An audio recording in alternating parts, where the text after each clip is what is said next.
Salatullah salamullah ala Toha Rasulillah.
Allahumma salli alaihi.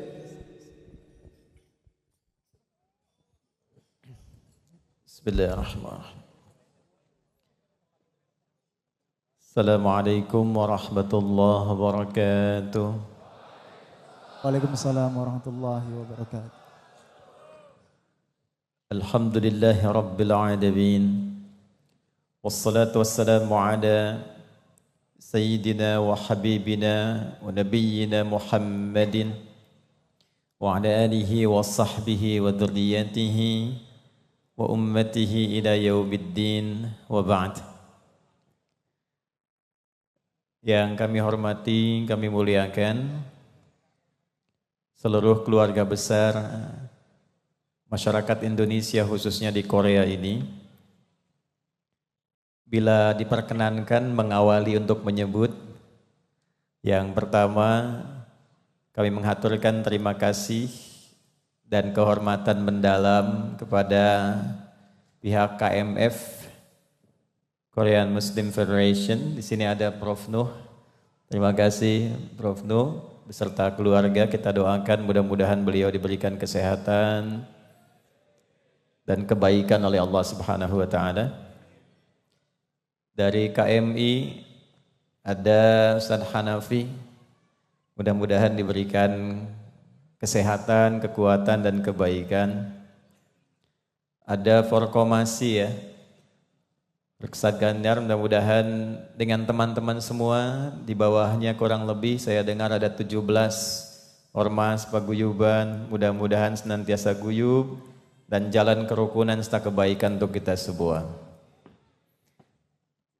Saya tidak mampu menyebut banyak, tapi saya ingin minta maaf terlebih dahulu karena saya duduk sedikit agak lebih tinggi dibanding teman-teman semua, tanpa mengurangi kebaikan dan kemuliaan Anda semua. Apa kabar semuanya? Masya Allah, saya lihat bisnya cukup banyak di luar, ini menunjukkan tidak semua dari daerah sini ya. Yang dari Busan ada Busan? Masya Allah. Wonju? Masya Allah. Ya begitulah ya. Tapi saya yakin insya Allah hari ini berkah karena sebelum datang salju sudah turun. Mudah-mudahan ini pertanda juga Allah merahmati acara kita semua. Baik. Saya buka dengan hadis Nabi SAW. Disampaikan melalui sahabat Abu Darda radhiyallahu taala anhu, Diteruskan, dicatat oleh Imam Ibnu Majah, dimasukkan dalam salah satu sunannya. Kemudian disampaikan dari Nabi sallallahu alaihi wasallam, qala man salaka tariqan yaltamisu fihi ilma sahhalallahu lahu tariqan ilal jannah wa innal malaikata la tad'u ajnihataha ridan li talibil ilmi wa inna talibal ilmi yastaghfiru lahu man fis samawati wa man fil ardi hatta al hitan allati fil bihar wa innal ulama'a warathatul anbiya'i wa innal anbiya'a lam yurithu dirhaman wala dinaran walakinnahum warathul ilma fahadduhu bihaddin wafir atau kama qala sallallahu alaihi wasallam. Paham? Tidak. Man salaka tariqa yaltamisu fihi ilma. Siapapun tanpa kecuali, laki-laki, perempuan, besar, kecil, tua, muda, memiliki jabatan, belum memiliki jabatan, salaka tariqa, menempuh satu jalan yang tidak mudah, berliku. Jadi ada syari', ada tariq, itu beda. Syari' itu jalan luas, lebar. Tariq itu jalannya khusus, tidak terlampau lebar, kalaupun lebar celah-celah. Misal ada macet, ada hambatan, ya menuju tempat berangkat dengan jalan yang tidak mudah. Kalau kita tafsirkan dengan suasana Korea sekarang, menempuh jalan yang licin, turun salju, berangkat dari tempat mulai gelap, di perjalanan bertarung dengan dingin, kadang-kadang tidak cepat sampai tujuan. Yaltamisu fihi ilma, tujuannya hanya satu, untuk belajar tuntunan dari agamanya, untuk belajar tuntunan dari syariat Islam. Jadi datangnya tujuannya bukan untuk jalan-jalan, datangnya tujuannya bukan untuk pesta-pesta, tapi betul-betul dia niatkan belajar. Dan Nabi menyebutkannya dengan bentuk nakirah, tidak ma'rifah. Artinya umum, walaupun belajar hanya untuk ngaji satu ayat saja, walaupun belajar untuk ngaji satu hadis saja, untuk dengar satu nasihat saja, sahhalallahu lahu tariqan ilal jannah. Maka dengan niatnya itu, dengan kesungguhannya itu, nanti di hari kiamat, di jalan-jalan orang yang sulit saat dihisab, jalannya berliku, datang ke setiap nabi minta syafaat, kesulitan, diarahkan diminta menunggu Nabi Muhammad sallallahu alaihi wasallam, keringat sudah bercucuran, jalannya tidak mudah. Tapi untuk orang-orang yang punya sifat di awal tadi, dia menempuh jalan yang tidak mudah, dia mengarungi keadaan yang tidak biasa, hanya untuk belajar tuntunan agamanya, walaupun satu ayat, walaupun satu hadis. Kata Nabi, nanti di akhirat di situasi yang lebih rumit lagi, sahhalallahu lahu tariqan ilal jannah. Perjuangannya belajar saat di dunia akan dibalas oleh Allah untuk memudahkan jalan ia langsung ke surga. Wa innal malaikata, dan kalaulah penuntut ilmu itu mengetahui, sejak ia berangkat meniatkan untuk belajar itu, para malaikat diperintahkan oleh Allah la tada'u ajnihataha, untuk membentangkan sayapnya, ridhan li talibil ilmi, memberikan ridha pada penuntut ilmu yang seperti itu. Jadi saat Anda mau keluar tadi, malaikat itu sudah diperintahkan bentangkan sayapmu. Cuma sifatnya gaib, tidak nampak. Sebab kalau nampak boleh jadi nggak jadi berangkat nanti. Begitu tampak kelihatan tanya, jenengan siapa? Saya Israel. Jadi berangkat. Maka disifati gaib, dibentangkan sayapnya, oleh Nabi disifati memberikan ridha. Ridhanya malaikat 3 makna. 1, memohonkan ampunan kepada Allah atas orang-orang yang mungkin memiliki dosa dalam hidupnya, pernah berbuat salah dalam hidupnya.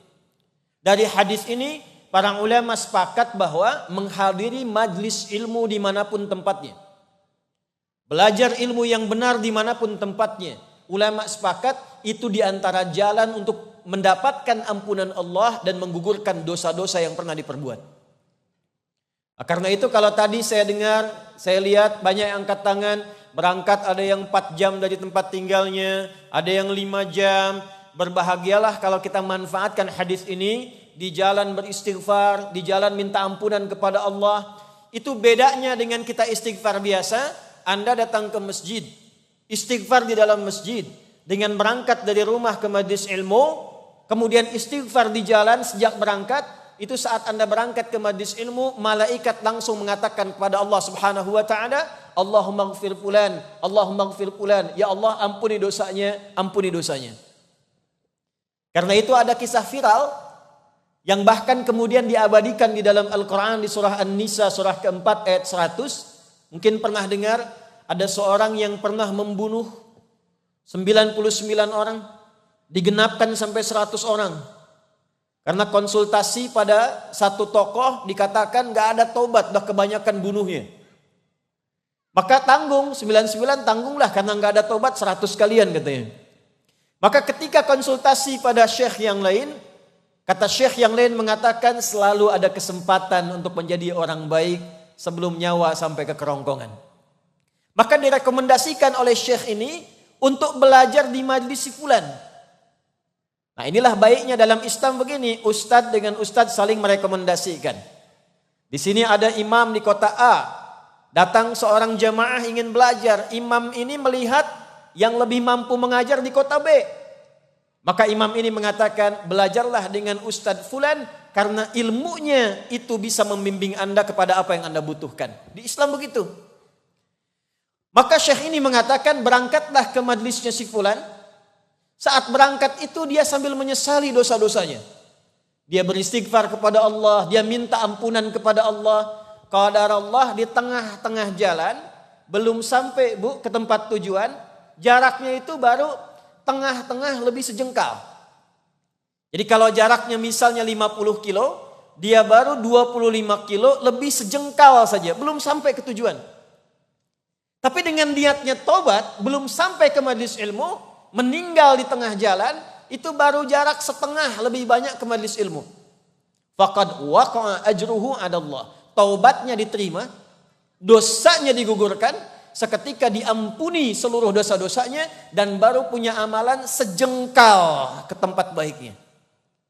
Baru punya sejengkal. Maka yang tadi berangkat menggugurkan dosanya, yang tengah sejengkal, lebih sejengkal, itu menambah pahala awalnya. Dan dengan itulah dia mendapatkan ampunan Allah Subhanahu wa ta'ala. Wa may yuhajir fi sabilillah yajid fil ardi muraghaman katsiran wa sa'ah. Wa may yakhruj min baitihi muhajiran ila Allah wa rasulih thumma yudrikul maut faqad waqa'a ajruhu 'ala Allah. Siapapun yang ingin merubah diri, belajar dengan Islam menjadi lebih baik, kata Allah. Nah, jadi orang Islam itu kalau masuk Islam pasti baik. Jadi kalau ada orang masuk Islam belum baik, itu dipertanyakan belajar keislamannya. Umar, waktu belum masuk Islam, itu belum baik. Tiap hari nantang orang, yang berani dengan saya ketemu di Bukit A. Sebelum datang pamit pada ibu yang telah melahirkannya karena boleh jadi dia akan pulang tanpa nama, Umar. Setiap hari pegang minuman. Setiap hari menghunus senjata, Umar. Tapi ketika beliau memutuskan masuk Islam, tiba-tiba berubah dengan keislamannya itu menjadi orang terbaik di zamannya. Kalau disebutkan Umar, tidak ada orang cerita kecuali kebaikan-kebaikannya. Tidak ada orang cerita tentang jahiliyahnya. Yang disebutkan Umar seorang pemberani, Umar sahabat Nabi, setan takut kalau ketemu Umar, ayat-ayat mirasantika turun karena kejeniusan Umar. Masuk Islam lebih baik. Qurannya sama dengan yang Quran kita dapatkan. Nabinya sama. Jadi ketika ada seorang masuk ke dalam Islam, Islam akan merubah ia sejatinya menjadi orang yang lebih baik daripada sebelumnya. Maka orang tadi ketika di pertengahan itu disambut kemudian diceritakan kepada Nabi di era Nabi SAW dengan salah satu turunnya Quran surah keempat ayat 100. Wa may yuhajir fi sabilillah. siapapun yang mau berubah lebih dekat dengan Allah, menjadi orang lebih baik, yajid fil ardi muraghaman katsiran wasa'ah. Setelah baik itu Allah akan tuntun ia menjadi orang yang sukses dan lapang dalam kehidupannya. Jadi kalau masuk Islam itu bukan kaya dulu. Masuk Islam itu bukan punya jabatan dulu. Yang diberikan oleh Allah itu ketenangan dan perubahan baik dulu. Orang kaya dapat harta, tapi belum jadi baik. Maka dengan keburukan yang ia miliki, harta itu tidak akan jadi manfaat. Orang punya kedudukan, tapi tidak baik. Maka kedudukan itu akan digunakan pada hal yang tidak bermanfaat. Karena itu hal pertama yang diperkenalkan oleh Al-Quran, ketika seseorang masuk ke dalam Islam, jika benar keislamannya, maka yang pertama yang Allah sebutkan, berubah keadaannya menjadi lebih baik. Wa may yakhruj min baitihi. Dan siapa yang berniat merubah hidupnya lebih baik ini, kemudian dia keluar dari tempat dia tinggal. Bisa di rumahnya, di kontrakannya, di tempat dia menetap, muhajiran ilallahi wa rasulihi, dengan niat berhijrah, ingin berubah, ingin belajar, mengikuti petunjuk Allah dan Rasulnya, thumma yudrikul maut. Ternyata belum sampai ke tempat belajar, maut datang lebih cepat menjemputnya. Faqad waqa'a ajruhu 'ala Allah. Maka niat baiknya ini telah dihisab oleh Allah, istighfarnya diterima, diampuni dosanya, walaupun dia meninggal di tengah jalan, gugur dosanya dan turun rahmat Allah kepadanya. Waqa'a ajruhu 'ala Allah. Yang mau saya katakan tuh begini, maaf, kita sudah menempuh jalan, sudah masuk ke dalam ruangan, sudah mengatasi berbagai tantangan, sudah duduk di tempatnya, ustadznya sudah hadir, perangkatnya sudah ada. Kalau pertemuan kita hari ini belum mampu membuat kita lebih baik, dengan cara apa lagi Allah memfasilitasi kita menjadi hamba yang lebih baik. Karena yang terpilih kita yang ada di sini. Informasinya bisa luas. Pertanyaannya, kenapa justru Anda yang terpanggil hadir di sini? Karena itu komentar Nabi yang nanti dirangkum oleh Sayyidina Muawiyah dan disebutkan oleh Imam Al-Bukhari dalam Kitabul Ilmi, Nabi mengatakan, man yuridillahu bihi khaira yufaqihu fid din. Siapapun yang diinginkan oleh Allah berubah menjadi pribadi yang lebih baik, hal pertama yang Allah berikan, dibimbing hatinya agar mau berangkat belajar agama. Jadi Anda bisa bayangkan, yang dapat infonya mungkin banyak, yang tahu kegiatan hari ini banyak. Hari ini hari libur sholat ya, liburnya panjang. Tapi yang terpilih dan ingin datang ke sini, Anda yang ada di sini. Siapa yang menggerakkan Anda ke sini? Kalau bukan karena Allah berkeinginan, tak mungkin kita berkumpul di sini. Kalau Allah sudah berikan kesempatannya, sudah duduk ke sini dengan baik, belum cukup itu mengantarkan kita menjadi pribadi yang lebih baik, maka dengan cara apa lagi Allah mengampuni dosa kita dan mengarahkan kita menjadi pribadi yang lebih mulia dibandingkan dengan sebelumnya. Karena itu, mudah-mudahan insya Allah pelajaran kita hari ini insya Allah lebih mendekatkan diri kita dengan Allah Subhanahu wa Ta'ala. Ya, tidak cukup dengan amin, kita mulai dulu ya. Ini baru mukadimah, kita belum mulai. Judulnya belum dibahas ini insya Allah. Baik, jadi saya berharap yang pertama senyamannya dulu supaya belajarnya enak. Yang depan, yang duduk, yang tengah, kalau masih bisa ada luang kita geser-geser dikit supaya yang di belakang bisa juga duduk dengan nyaman. Dan yang dingin-dingin di luar mau masuk juga bisa ada space yang bisa disesuaikan. Atau kalau mau saya ke bawah, Anda ke depan silakan. Saya izin berdiri ya. Baik, mohon izin ya. Baik, bismillahirrahmanirrahim. Teman-teman sekalian, saya akan pelankan sedikit suaranya, memperlambat bahasanya, supaya mudah kita belajar di kesempatan pagi hari ini. Tema kita, bagaimana membangun ukhuwah dan kerukunan di komunitas muslim yang setidaknya hari ini menjadi minoritas di Korea Selatan ini. Baik, kita ambil fikihnya, fikih hijrah. Ada 3 bahasannya. Yang pertama, apa yang dilakukan oleh Nabi SAW saat pertama beliau memberikan bimbingan kepada komunitas muslim yang baru datang ke tempat baru. Fikihnya apa? Tuntunannya bagaimana? Sehingga itu nanti menjadi kurikulum setiap muslim kalau datang ke tempat yang baru, negara yang baru, bertemu komunitas muslim, cara membangun ukhuwahnya, kerukunannya seperti apa petunjuknya. Itu lengkap dalam hadis Nabi. Kedua, nanti kita akan belajar tempat apa yang dijadikan oleh Nabi sebagai pusat kerukunan dan pembinaan. Seperti apa mengelolanya? Bagaimana kegiatan di dalamnya?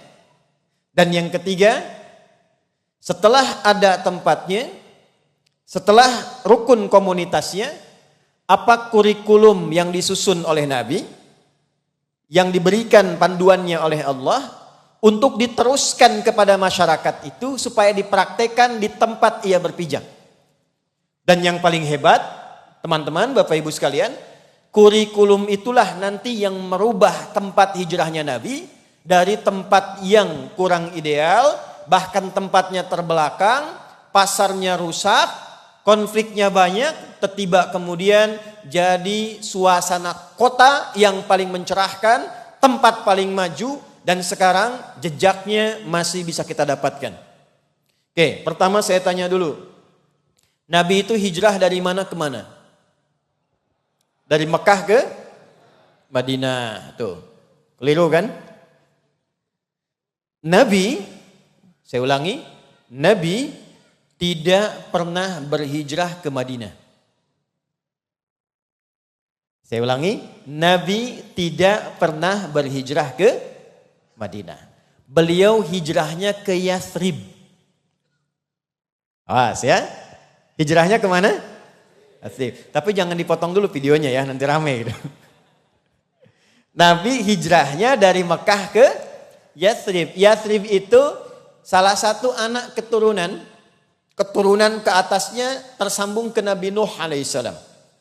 Dulu kalau orang berkelana menemukan tempat masih kosong, maka tempatnya diberi nama dengan orang yang pertama kali berada di situ. Maka diberi nama dengan Yathrib, karena Yathrib ini yang pertama kali menempati tempat itu.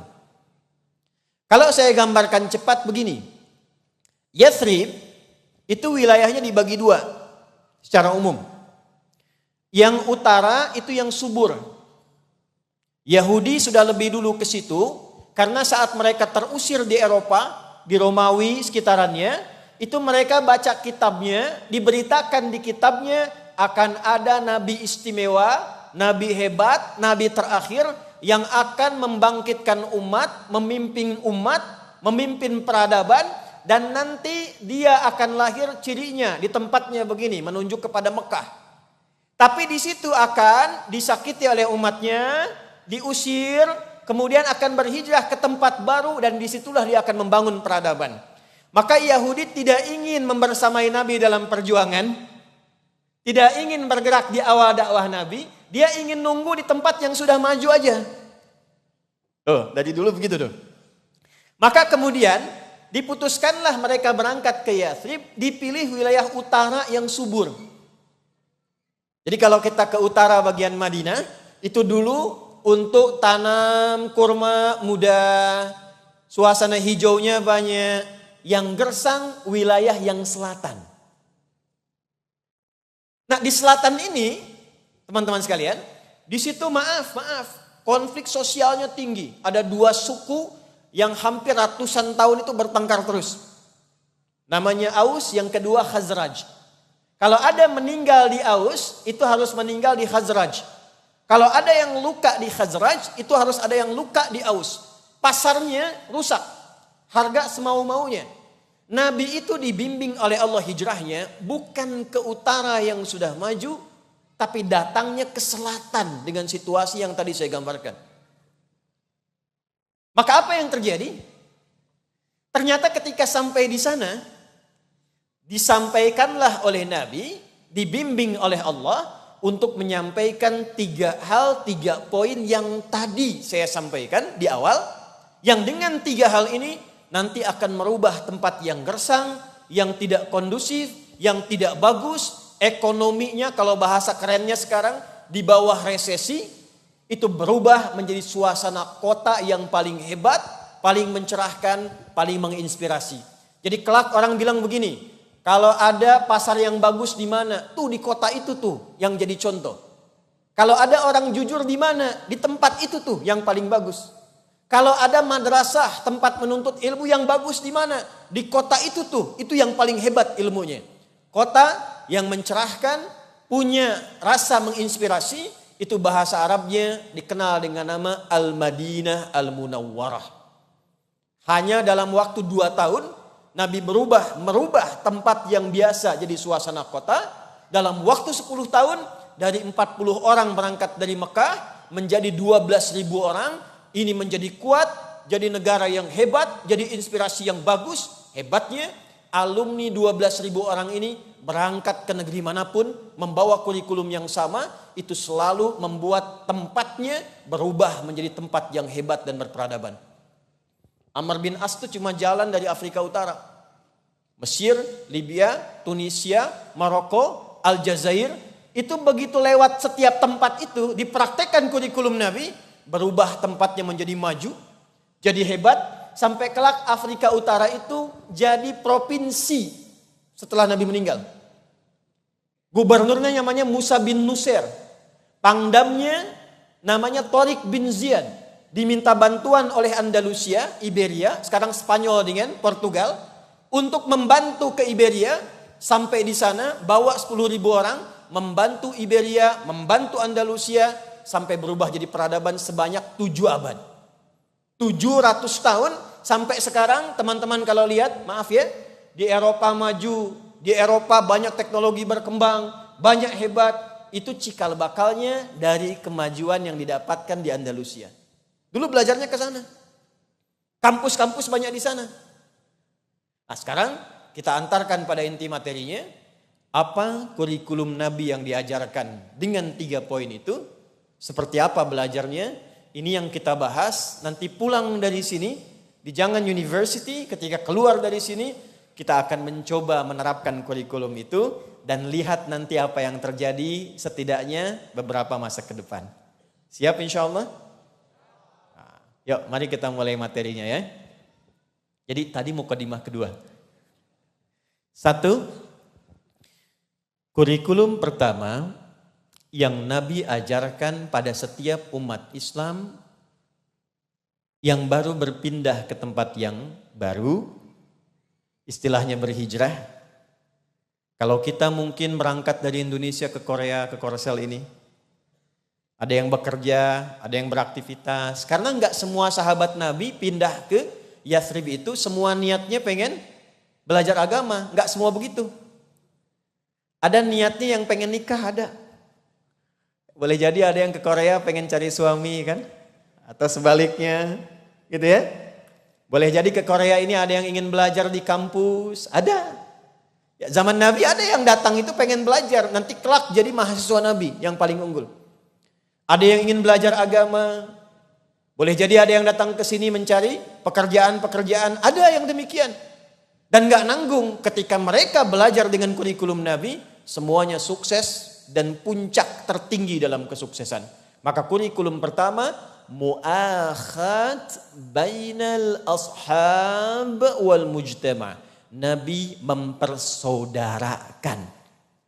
Orang-orang yang datang itu dengan orang yang telah lama menetap di tempat itu. Yang datang disebut dengan muhajirin, yang menetap disebut dengan ansor. Yang kita kenal viralnya sekarang cuma muhajirin orang hijrah, ansor orang Madinah. Nah, tapi poinnya bukan itu. Poin pentingnya bukan kita hafal istilah ini muhajirin yang hijrah, ini ansor yang tinggal, bukan. Poin pentingnya ternyata saat datang orang-orang hijrah itu, kurikulum pertama yang diajarkan, beliau mempersaudarakan di antara orang yang hijrah dan orang yang tinggal itu, perhatikan kalimat ini, sesuai profesinya masing-masing. Ya, ini saya coba tuliskan ya, supaya lebih gampang nih. Saya kasih gambaran, maaf, supaya nanti yang saya tuliskan ini bisa jelas, saya sampaikan jelas, saya tes dulu ya sebentar. Belakang kelihatan nggak ini? Aman ya? Baik. Saya kira cuma di Indonesia aja, di Korea juga sama aja ya. Anda itu sebelum belajar sudah memiliki kekuatan iman yang bagus. Bekal ini bisa dipakai untuk diteruskan. Ya, Prof Nuh ini luar biasa nih ya. Para imam, para ustadz itu di belakang punya kekuatan iman. Ini belum saya tulis dia udah kelihatan tuh. Nih ya. Ini kurikulum pertama. Di sini ada muhajirin yang datang. Di sini ada ansor yang tinggal. Pertama kali yang Nabi lakukan, mempersaudarakan muhajirin yang datang, umumnya dari Mekah, dengan ansor yang sudah tinggal menetap bahkan jadi penduduk, yang ada di Yathrib, yang kelak dikenal dengan Madinah. Awas, yang sering luput dipahami, persaudaraan ini yang pertama dilihat sifatnya oleh Nabi, sesuai dengan profesi dan karakternya, kebiasaannya. Saya ambil contoh misalnya. Di antara sahabat Nabi yang kita hafal siapa saja? Yang di sini yang PMI, Pekerja Migran Indonesia, coba angkat tangan. Banyak ya, hampir semuanya ya. Nah, kita ambil yang sifatnya sama aja dengan kita pada umumnya sekarang, ya. Yang datangnya basicnya senang jualan, senang bekerja, senang dagang. Nanti ada sahabat Nabi juga yang buka warung kemudian hari depan masjid, itu ada. Ya, ada sahabat Nabi yang kelak dagangnya ekspor impor, itu ada. Saya ambil saja contohnya Abdurrahman bin Auf. Pernah dengar? Oke. Sahabat Abdurrahman bin Auf dipersaudarakan oleh Nabi sallallahu alaihi wasallam dengan orang Yathrib, orang Madinah, namanya Sa'ad bin Rabi'ah radhiyallahu taala anhu. Di sini ada Abdurrahman bin Auf, di sini ada Sa'ad bin Rabi'ah. Abdurrahman bin Auf itu dulu termasuk orang kaya, pedagang, pebisnis, tinggal di Mekah.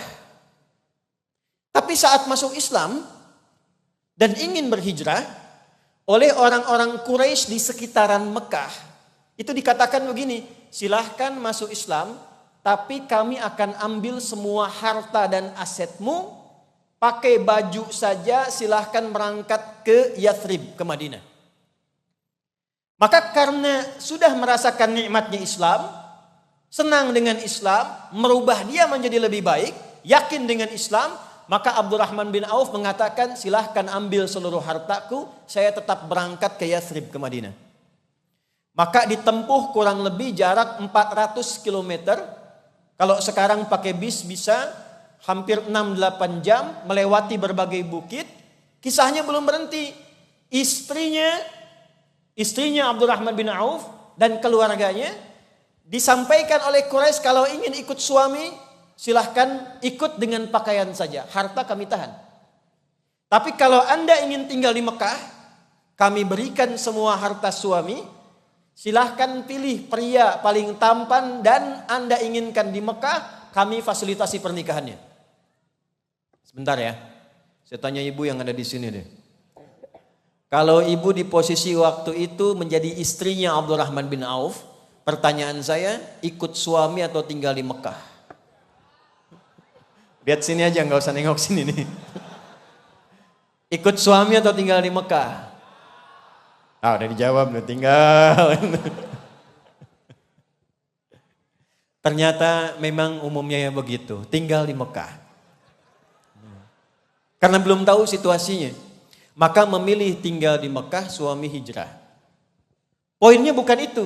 Saat sampai kemudian di Yathrib, di Madinah itu, maka Nabi persaudarakanlah orang-orang yang datang, tempatnya di tempat seorang sahabat namanya Anas bin Malik radhiyallahu taala anhu.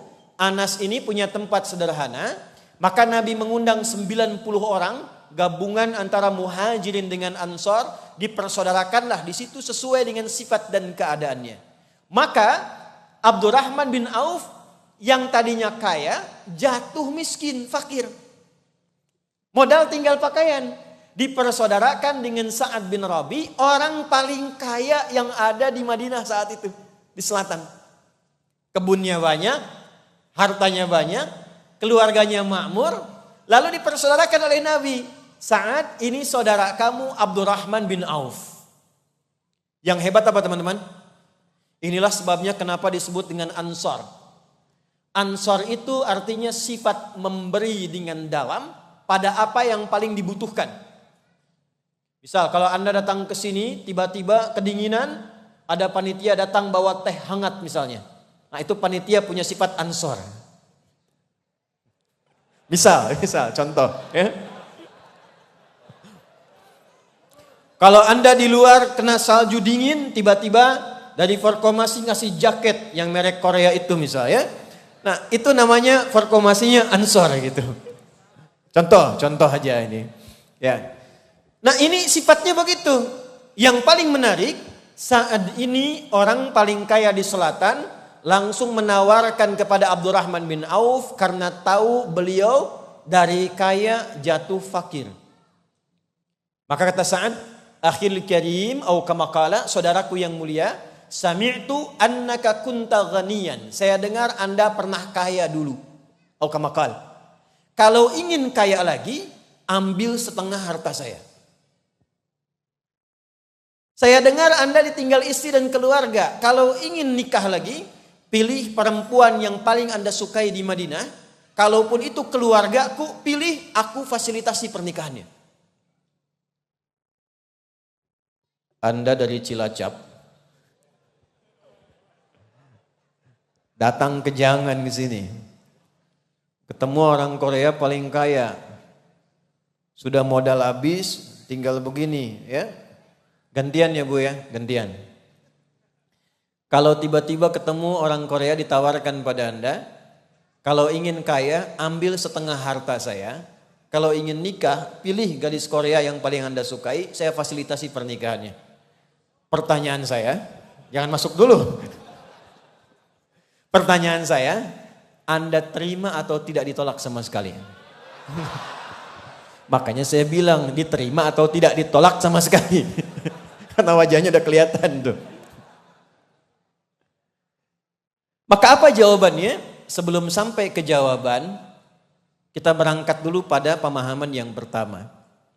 Nabi mempersaudarakan dengan sifat yang kuat untuk memberi contoh. Orang baru yang datang belum tentu kenal dengan lingkungan. Belum tentu paham dengan tempat. Dengan budaya setempat.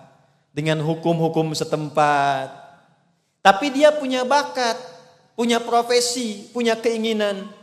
Maka contoh yang pertama dipraktikkan oleh Nabi, persaudarakan dengan orang yang sudah tinggal lama, yang lokal yang ada di situ, yang punya sifat yang sama, sehingga mampu membimbing ia menjadi mandiri, bahkan menjadi pribadi yang lebih sukses ke depan. Maka di sini, kalau teman-teman Forkomasi, KMI, KMF bikin tema kita Tabligh Akbar sekarang, bagaimana membangun persaudaraan, bagaimana membangun kerukunan bagi muslim di Korea ini, sebelum kita bertanya, Islam sudah datang dengan kurikulumnya. Coba buat database. Petakan berapa banyak ini warga kita yang ada di sini. Yang muslim khususnya berapa banyak. Dibuat klaster-klaster, dibuat bagian-bagian. Yang PMI siapa, yang mahasiswa-mahasiswi siapa, yang profesional siapa, yang di rumah sakit siapa, yang baru datang ada datanya, difasilitasi oleh KMI, lewat KMF, lewat Forkomasi, dibuatkan kemudian grup-grup kecilnya untuk mendampingi yang baru datang. Sudah dipraktekkan belum? Sekarang pulang dari Tabligh Akbar ini, modelnya kita buat seperti itu.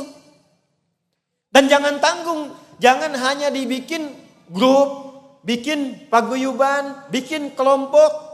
Yang Nabi lakukan bukan kelompoknya ada, bukan. Bukan grupnya eksis, bukan.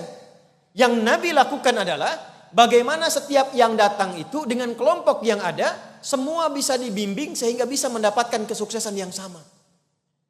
Jadi kalau teman-teman yang baru datang punya bakat, bakatnya di apa? Di bangunan misalnya. Siapa yang sudah lama ada di sini? Difasilitasi misalnya KBRI punya data lewat Pensosbud, ya, atau fungsi protokol. Di sini ada Pak Yadi tadi nyampaikan. Oh, datanya ada sekian. Dari daerahnya menyebar di sekian. Yang di Busan siapa, ya? Yang di Seoul siapa? Yang di tempat ini dekat siapa? Tempat jauh siapa?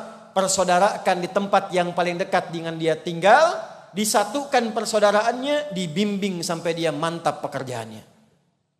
Itu yang pertama.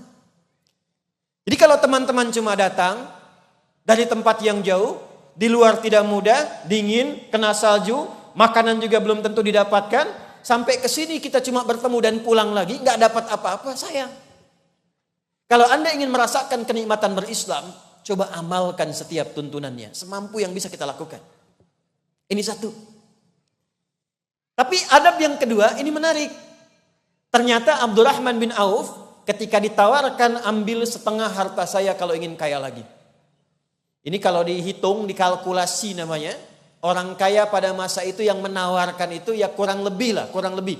Kalau kita kasih contoh, punya harta 1 triliun, 1 T, kalau bagi 2 kan 500 miliar. Apa jawab Abdurrahman bin Auf?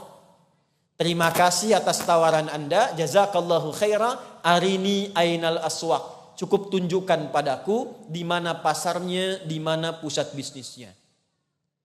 Jadi walaupun sudah dipersaudarakan oleh Nabi dengan orang paling kaya, dibantu tempat tinggalnya, dipenuhi kebutuhannya, tapi sifat yang kedua, beliau tidak menyusahkan orang yang membantunya.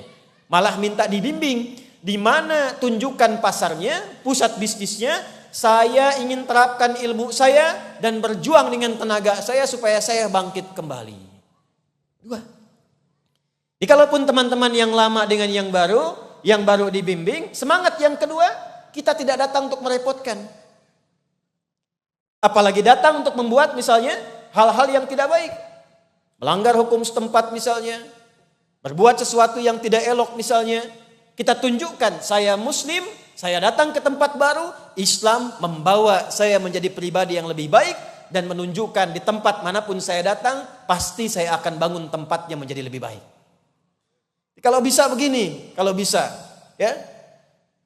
Kalau ini daerahnya namanya apa?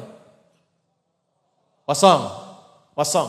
Gimana caranya teman-teman yang di Wasong, yang jumlahnya mungkin cukup banyak, teman-teman kumpul sebagai seorang muslim, pelajari bagaimana cara membangun tempat di Wasong ini, sehingga menjadi lebih baik, punya komunitas yang bagus, saling membantu dengan warga lokal, dan yang lebih hebat nanti, menginspirasi sebagai seorang muslim. Nah, itu gak bisa dikerjakan sendirian. Gak bisa Imam Irfan sendirian, Imam Syihab sendirian misalnya. Gak bisa. Kita bareng-bareng. Anda pekerjaannya apa? Yang sudah lama di sini apa? Kegiatan masyarakatnya apa? Dipersaudarakan dengan itu, Masya Allah. Dan disitulah Nabi kemudian setelah bersaudara muslimnya, dibuatlah piagam Madinah untuk berinteraksi dengan orang-orang sekitarannya. Saya tanya pada Anda, yang di Madinah waktu itu muslim semua tidak? Tidak. Yahudinya ada? Nasraninya ada? Yang tidak bertuhan ada? Apa Anda pikir di Korea Selatan muslim semua? Tidak. Ada punya keyakinan yang berbeda, punya agama yang tidak sama. Apa adabnya ketika datang dan sudah kita berkomunitas, kita punya KMI, kita punya formasi, sudah duduk bareng-bareng, bahkan difasilitasi, apa selanjutnya yang kita lakukan dengan tempat yang kita tinggali pada saat ini? Kurikulum keduanya apa? Maka teman-teman dengan cepat saya ingin katakan, ini nanti yang pelajar coba saya tanya, yang kuliah di sini, boleh angkat tangan? Ada mahasiswa? Mahasiswi ya, banyaknya ya. Baik. Ini perhatikan baik-baik ya. Kalau mahasiswa jangan tengok sana, sini aja, sini. Tidak ada satu pun orang Islam yang datang ke Yathrib, belajar dari Nabi, di madrasah Nabi, kecuali jadi orang paling unggul di masanya dan mudah menguasai berbagai bidang setelah dia masuk Islam. Kenal Sayyidah Aisyah enggak? Kenal di mana? Sayyidah Aisyah itu hafal Quran, hafal hadis, tahu fikih, tahu tafsir, jadi dosen juga. Banyak sahabat laki-laki sepeninggal Nabi belajar dari beliau, tapi yang tidak banyak orang tahu, beliau pun pakar di bidang kedokteran. Silakan baca sejarah. Sayyidah Fatimah radhiyallahu taala anha, paham fikih, paham hadis, paham Quran, dan beliau pakar di bidang keperawatan. Jadi nggak ada satupun sahabat yang masuk kelas pelajaran Nabi kecuali sukses. Ibnu Abbas, Ibnu Umar, Ali bin Abi Thalib, Abu Hurairah radhiyallahu taala anhum jami'an itu minimal menguasai 5 bidang sekaligus. Ibnu Abbas itu teman-teman mahasiswa, setelah belajar Islam, belajar kurikulum Nabi, itu menguasai bahasa asing cuma 3 hari. Anda yang sudah tinggal 2 tahun, 3 tahun di sini sudah lancar Koreanya? Oh. Ini ada rumusnya, ada polanya. Utsman sukses, Abdurrahman bin Auf sukses. Nah, saya tutup dulu bagian pertama. Jadi ketika beliau itu mempraktekkan dirinya, dibimbing oleh yang sudah ada di situ, jadi usahanya dibimbing. Saat membimbing Abdurrahman bin Auf, ini pasarnya, karakternya begini, orangnya suka begini. Dari riset sederhana itu beliau putuskan, oh saya akan memulai menjadi penyalur kambing. Setahun dapat modal, tahun kedua sudah punya jualan kambing, ketiga sudah jadi orang nomor 2 paling kaya di Madinah. Sepeninggal Nabi, saya pernah meriset, pernah mempelajari, menghitung itu asetnya Abdurrahman bin Auf kalau divaluasi, dinilai di kurs kita sekarang itu sama dengan 14.000 triliun jumlahnya. Dari nggak punya apa-apa. Coba kita bawa ke sini. Yang sudah lama di sini membimbing yang baru, dijelaskan ini pasarnya di Korea daerah ini begini, senang masyarakatnya seperti ini, yang dibutuhkan begini. Dari situ muncul kesimpulan, dibimbing, di coach sama yang sudah lama, sampai ini sukses. Dengan kesuksesannya dia memberikan manfaat bagi teman-teman yang baru datang dan telah tinggal sebelumnya. Pusat pendidikannya itu berada di masjid. Di mana adanya? Maka yang beliau lakukan yang kedua setelah mempersaudarakan, beliau mengajak teman-teman semuanya untuk kompak membangun masjid. 2. Masjid. Pelan-pelan. Tadi di rumah siapa? Beliau mempersaudarakan, angkat tangan. Angkat tangan, ya. Anas bin? Berdiri. Dari mana? Dari Guangzhou. Jam berapa tadi dari Guangzhou? Masya Allah. Sama keluarga? Baik. Karena jawabannya betul ya 100.000 won ya. Mana Mas? Tolong catat ya. Yang itu tuh. Mau jawab lagi? Kalau salah saya tarik lagi. 100.000 ya Bapak itu ya. Nah jadi yang pertama, database, didata dulu siapa orang-orangnya nih. Yang baru, yang lama. Terus Nabi kumpulkan di rumahnya Anas. Dikumpulkannya gak semua datang dulu. 90 dipilih dari yang ada. Nah ini barangkali bisa difasilitasi dari KBRI. Dengan KMF, dengan KMI khususnya. Formasi, siapa yang sudah ada di sini Pak Yadi. Ya, dicari inohong-inohongnya. Tokoh-tokohnya, kumpul. Untuk jadi coach. Di coaching yang baru datang, diarahkan, dipetakan, diberikan gambaran. Kamu nanti akan di mana? Daerahnya di sebelah mana? Ini gambarannya begini, kalau mau bisnis begini, kalau ingin kuliah kampusnya di mana? Sebelum datang, usahakan pelajari dulu. Jurusannya apa? Mata kuliahnya berapa banyak? Jam pelajarannya bagaimana? Sistemnya bagaimana? Kalau perlu dosennya karakternya seperti apa? Jadi sebelum sampai ke kampus, kita sudah kenal kampusnya. Saya praktekkan pola begini pada passion yang saya pilih untuk ilmu, hasilnya begini. Saya tidak ke Tripoli, ini ada Ustadz Irfan nih bisa sampaikan. Ustadz. Ini kita ada 3 alumni dari Tripoli ini, ya, di kampus kami dulu. Saya tidak datang belajar, kecuali saya tanya sebelum datang. Saya ingin ngambil, kalau saya senang Quran, jurusan apa yang paling bagus? Jarak dari masjid ke asrama berapa lama? Ya, kemudian ke kelas berapa lama? Perpustakaannya di mana? Ada berapa ruangan di perpustakaan? Setelah paham petanya, tahu yang mau dipelajari, paham karakter dosennya, maka apapun yang dipelajari akan sangat mudah kita bisa mendapatkannya. Dan insya Allah ilmu yang dipelajari kita dapatkan itu insya Allah akan terbawa. Nah, tempat semua pendidikan itu setelah dikumpulkan oleh Nabi 90 orang, maka Nabi mendeklarasikan kurikulum yang kedua, yaitu membangun tempat pusat pertemuan, pusat pendidikan, dan pusat diskusi. Disitulah kemudian materi spiritual, materi intelektual, termasuk masalah-masalah sosial dibahas di situ. Tempatnya namanya masjid. Apa namanya? Di Gonzu sudah ada masjid?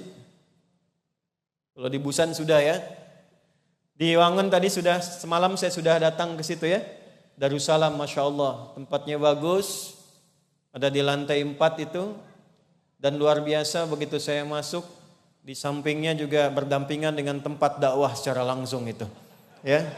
Saya seumur hidup baru lihat begitu masjid, sampingnya tempat pijit, sampingnya karaoke.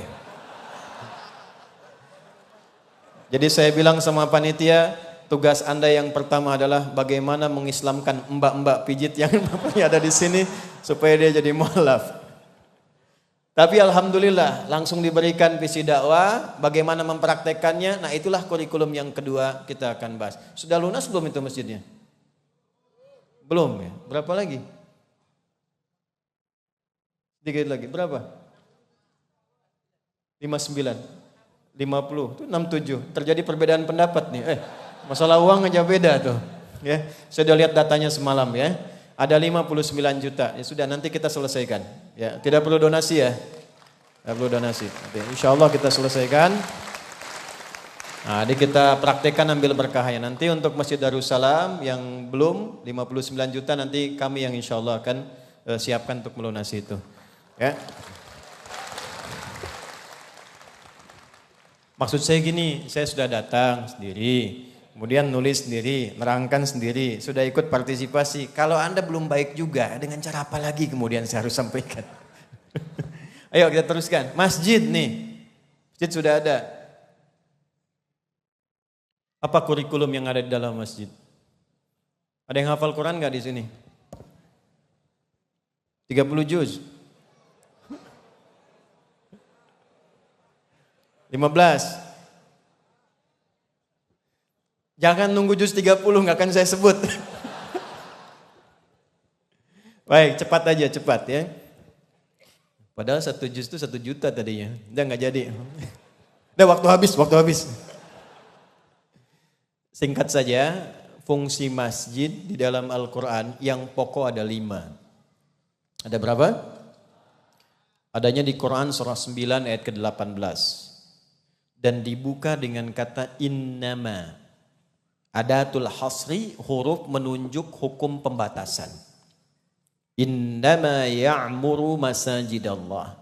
Orang-orang yang mampu memakmurkan masjid-masjid Allah itu orangnya terbatas. Kalangan elit. Jadi berbahagialah yang di Korea ini yang terpilih oleh Allah punya kecenderungan memakmurkan masjid. Yang datang jadi imam, jadi da'i, itu kalangan terbatas elit. Makanya dijaga tuh jangan sampai nggak betah nih itu. Yang menarik apa? Tapi ini pun harus punya 5 ciri ini, kalau nggak punya cepat pulangkan. Apa Ustaz? 1, man amana billah. Saya tasrif dulu ya mannya. Kita pakai ilmu nahunya dulu biar betul. Karena orang sekarang kadang ngajinya pindah karena online, tasrifnya berubah. Kita di pesantren dulu biasa kan, fa'ala yaf'ilu, fa'ala yaf'alu, fa'ala yaf'ulu. Sekarang udah lain tuh. Tak-takayu, taktiku, tiktokan. Fasbakayu, facebooku, facebookan, kan? Instagrama, instagrimu, instagraman. Yang terakhir taba ya tubu, youtuban.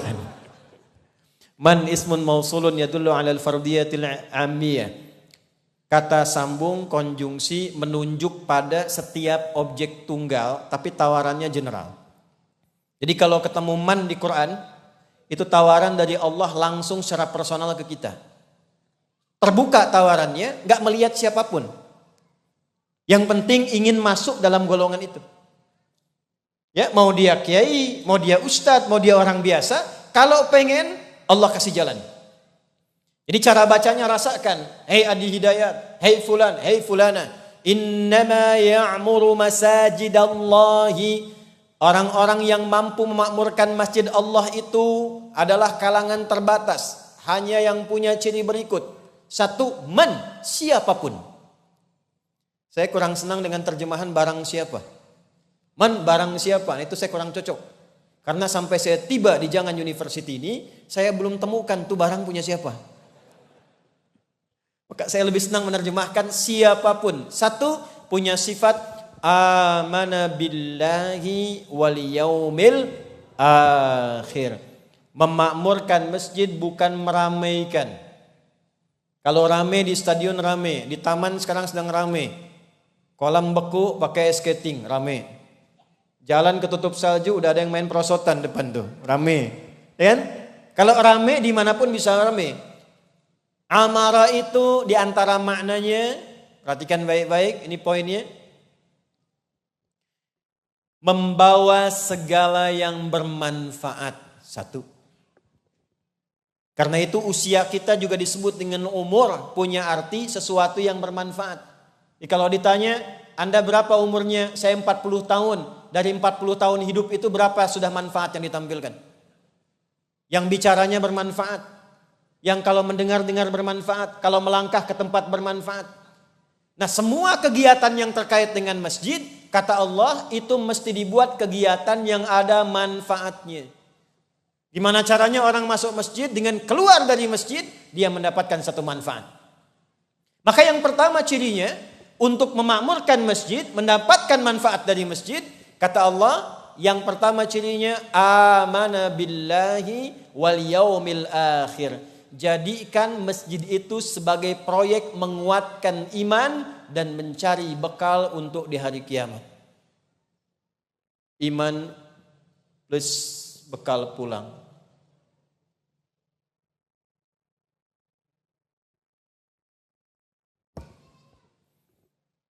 Awas pelan-pelan.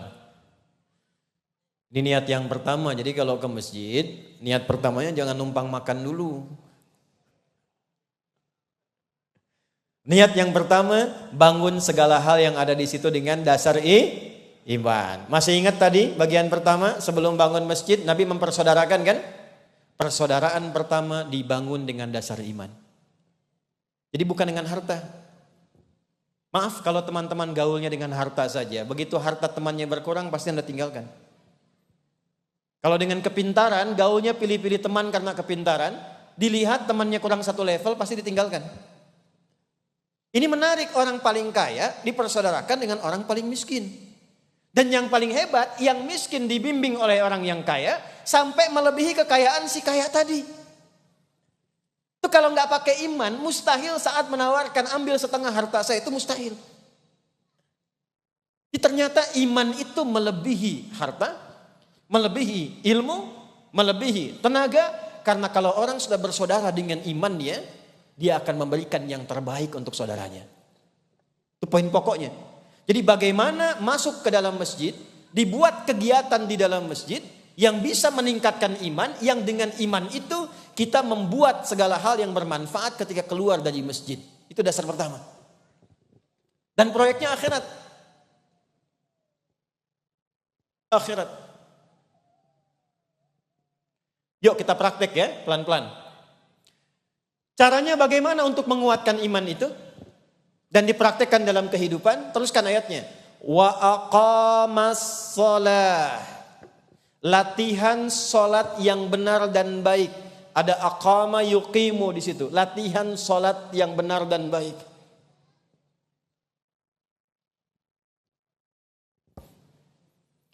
Hadis Muslim, nomor hadis 397. Disebutkan juga di Al-Bukhari. Rawinya Abu Hurairah radhiyallahu taala anhu. Tokohnya Khalad bin Rafi Az-Zuraiqi. Kejadiannya berlangsung di Masjid Nabawi. Masuk Khalad ini ke Masjid Nabawi. Di sampingnya ada Nabi sedang duduk. Begitu selesai menunaikan salat sunnah 2 rakaat, dia datang kepada Nabi SAW dan mengatakan, Assalamualaikum ya Rasulullah. Kata Nabi, Waalaikumsalam wa rahmatullah, irji' salli fa innaka lam tusalli. kamu balik lagi sholat karena engkau belum sholat dengan benar. Dia sholat lagi 2 rakaat, datang lagi ke Nabi mengucapkan salam, kata Nabi, balik lagi sholat karena engkau belum sholat dengan benar. Sampai 3 kali.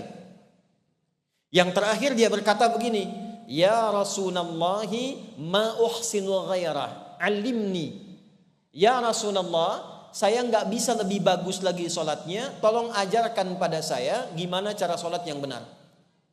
Maka diajarkanlah oleh Nabi dari mulai wudhu sampai dengan selesai salam. Idza qumta ila shalah, kalau engkau ingin mendirikan sholat dengan benar, fa asbighil wudhu, sempurnakan dulu wudhumu. Diterangkan oleh Nabi dari A sampai Z. Tsumma istaqbilil qiblah, menghadap ke arah kiblat. Diterangkan oleh Nabi A sampai Z. Kemudian bertakbir sampai dengan selesai salam. Perhatikan baik-baik di poin ini. Ternyata semua bacaan, gerakan, bahkan waktu-waktu sholat itu kalau kita pelajari, semua ada maknanya dan terkait dengan petunjuk kehidupan kita. Jadi bukan amalan biasa. Dan nanti kita akan dapatkan rahasianya, kenapa yang diajarkan duluan sholat, bukan puasa.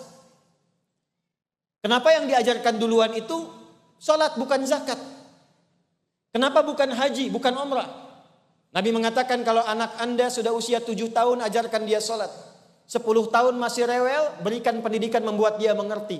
Kenapa sholat yang didahulukan? Di Indonesia itu advance, anak TK sudah manasik tuh. Saya nggak tahu kalau di sini. Ya, ternyata setelah dilihat, dipelajari, sholat itu semua bacaan, nama, gerakan sampai selesai itu ada maknanya, ada artinya. Dan Nabi mengajarkan sahabat dengan semua makna ini, tidak ada satupun sahabat yang sholat kecuali sukses dan bahagia hidupnya. Sukses bahasa Arabnya disebut dengan fauz. Turunannya faiz, fauzan, faizah, faizin. Itu sukses. Bahagia bahasa Arabnya fariha. Sifat laki-lakinya farhan. Perempuannya farah. Muhammad Farhan, orang yang diharapkan bahagia selama hidupnya. Walaupun belum tentu sukses. Muhammad Faizin, Ibu Faizah, orang yang diharapkan sukses selama hidupnya. Walaupun belum tentu bahagia. Anda pilih mana? Sukses tapi kurang bahagia, atau bahagia tapi gak sukses? Tunggu deh, ibu dulu deh, ibu. Kaya tapi gelisah, atau miskin tapi tenang? Gak ada pilihan ketiga, 2 aja. Nah, kalau kita gabungkan kaya dan sukses dan bahagia, itu bahasa Arabnya namanya falah. Apa namanya? Falah. Saya tanya pada Anda, kalau kita mau sholat kan dipanggil ya? Dipanggil. Panggilannya namanya apa? Adzan. Adzan itu ada yang menyebut ulama seakar dengan kata udhun, artinya telinga. Jamaknya adzan. Ini satu-satunya lafaz yang diperdengarkan pada orang yang masih punya telinga. Kenapa adzan satu tempat dengan yang lain beda waktu, beda 5 menit, beda 10 menit, beda 1 menit, beda setengah menit, untuk menunjukkan lafaz ini satu-satunya yang diperdengarkan 24 jam di bumi tanpa putus. Ketika Anda, saya, kita dipanggil sholat, hayya 'alas shalah, ayo sholat. Kita tanya, ya Allah, kenapa saya mesti sholat? Jawabannya bukan karena kamu harus ibadah. Jawabannya bukan karena kamu harus buktikan imanmu. Perhatikan jawabannya. Diperdengarkan di telinga kita. Setelah hayya 'alas shalah, apa jawabannya? Hayya 'alal falah. Supaya engkau sukses dan bahagia. Jadi sholat yang benar itu seharusnya mengantarkan kita pada kesuksesan dan kebahagiaan sesuai dengan pilihan hidup masing-masing. Jadi kalau dia kerja, jadi pekerja yang sukses. Kalau dia di rumah tangga, jadi suami yang sukses. Jadi istri yang sukses. Jadi pelajar yang sukses. Dan ternyata semua gerakan sholat, bahkan dari namanya itu ada maknanya. Itulah tadi yang dipraktekkan Abdurrahman bin Auf. Itu baru mempraktekkan berdiri dalam sholat, menghasilkan orang paling kaya yang pernah tinggal di bumi. Yuk kita ambil contoh ya. Maksud saya nanti kalau ke masjid, ya selain dapatkan imam yang bagus, imam yang khusyuk, mimpinnya enak, fikihnya belajar, dikaji juga makna sholat ini untuk dipraktekkan dalam kehidupan, khususnya di bumi Korea Selatan ini. Saya ambil contoh, sholat pertama namanya apa? Cepat, namanya apa? Subuh. Apa artinya subuh?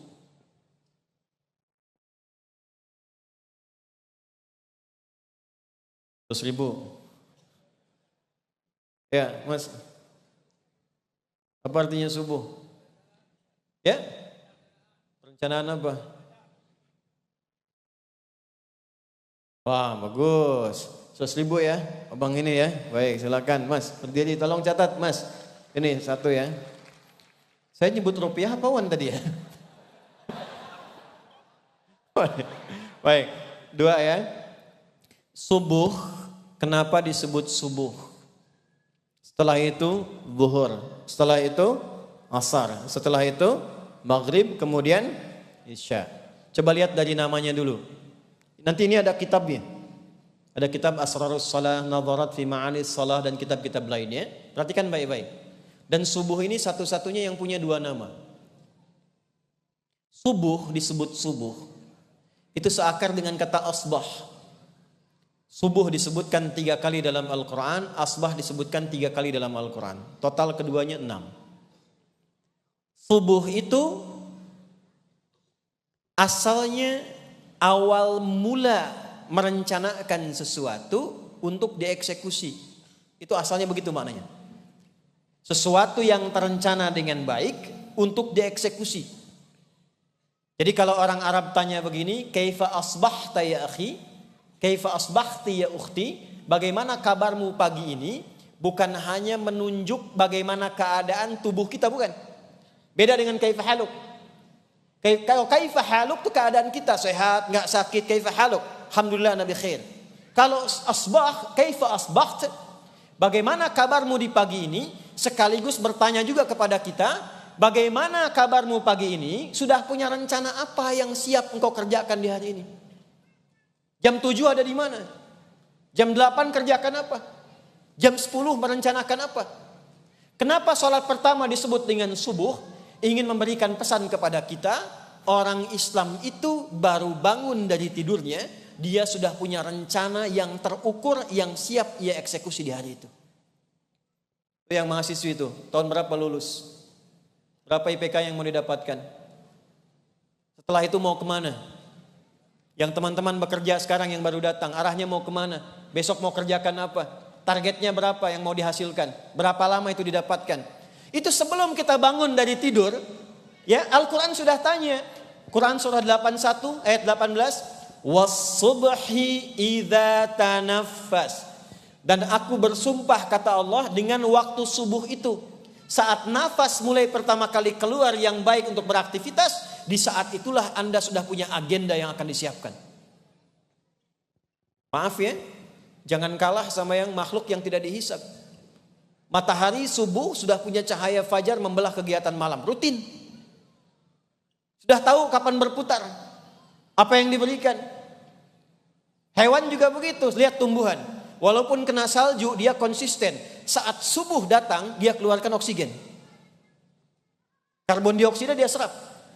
Dan itu teman-teman, waktunya itu subuh. Saya pernah ngajar di Belanda, di Utrecht. Ditempatkan di salah satu tempat istirahat di apartemen. Itu pinggirannya ada kanal dan diselimuti oleh hutan. Ada tumbuh-tumbuhan, pohon-pohon besar. Saya ingin buktikan tentang ayat ini, Quran surah 81 di ayat 18. Lalu saya keluar dari balkon apartemen hanya untuk menghirup udara 1 menit sebelum waktu subuh. Ternyata masih pengap, karbon dioksida. Begitu tiba waktu subuh bagian Utrecht dan kami keluar, itu berubah keadaannya, udaranya menjadi segar, oksigen yang keluar. Anda bayangkan, tumbuhan yang tidak dihisap, tumbuhan yang diciptakan untuk menghiasi dunia, memberikan kontribusi pada kita, di awal nafasnya waktu subuh, dia sudah punya agenda memberikan manfaat. Nah, sekarang balik ke kita yang dihisap. Kalau bawa konsep kepersaudaraan ini, dijelaskan di masjid, dikumpulkan dengan teman-teman senior dan yang baru datang, tanyakan, apa agendanya di Korea ini? Mau sampai kapan di Korea ini? Apakah ingin bertahan di sini? Apakah rencana yang PMI jualan ingin buka toko? Tokonya toko apa? Kapan itu bisa terjadi? Bagaimana persiapannya? Perencanaannya bagaimana? Modalnya dari mana? Hari ini akan bergerak dengan poin apa? Ke depan targetnya apa yang mau didapatkan? Disiapkan terencana, minimal pekerjaan yang akan kita kerjakan di hari itu. Itulah subuh. Nah, pancaran pembuka waktunya disebut fajar. Saat matahari mulai membelah kegelapan disebut fajar shadiq. Tenggelamnya sudah mulai hilang, hitamnya, gelapnya, muncul cahayanya, datang kita bawa agenda yang kita bacakan di hadapan Allah supaya rencana-rencana kita dimudahkan oleh Allah Subhanahu wa taala. Lihat Quran surah ke-17 di ayat ke-78. Perhatikan baik-baik, materi ini enggak mudah. Aqimis salata liduluki syamsi ila ghasaqil laili wa qur'anal fajri. Inna qur'anal fajri kana mashhuda. Teman-teman, zuhur enggak disebutkan agendanya. Asar tidak disebutkan. Maghrib enggak disebutkan. Isya enggak disebutkan. Tapi ketika menyebutkan subuh, waktunya dimulai fajar, itu bersamaan dengan Anda sholat, bukan hanya sholatnya yang penting kata Allah, ditanya balik, agenda kamu yang sudah disiapkan di subuh ini apa? Wa qur'anal fajri. Sholat subuh itu sama dengan penulaian sholatnya. Kita sudah bawa agenda yang kita siapkan dalam sujud minta kepada Allah. Di orang Islam itu ke masjid ketika sholat bukan cuma ingin menunaikan secara formal 2 rakaat selesai pulang. Tidak, agenda yang kita susun dari malam kita bawa ke masjid sujud. Ya Allah mudahkan urusan saya hari ini. Ya Allah mudahkan pekerjaan saya hari ini. Ya Allah mudahkan bisnis saya hari ini. Lindungi saya ya Allah. Berikan jalan yang terbaik ya Allah. Engkau maha tahu apa yang telah aku rencanakan di hari ini. Saat sujud agenda itulah yang kita mintakan kepada Allah. Itu dasarnya. Dan spesial kata Nabi, itu malaikat langsung mengaminkan. Ya, Anda buka misalnya di Al-Bukhari, sama juga di hadis Muslim nomor hadis 157, yata'aqabuna malaikatul laili wa malaikatun nahari fi salatil fajri wa salatil asri. Malaikat itu sif-sifan yang petugas siang dan malam itu kumpul salah satunya di waktu subuh untuk melaporkan kepada Allah apa agenda yang dibacakan oleh hambanya yang sedang sholat. Di hadisnya mengatakan ketika malaikat naik ditanya oleh Allah untuk memastikan, Allah sudah tahu.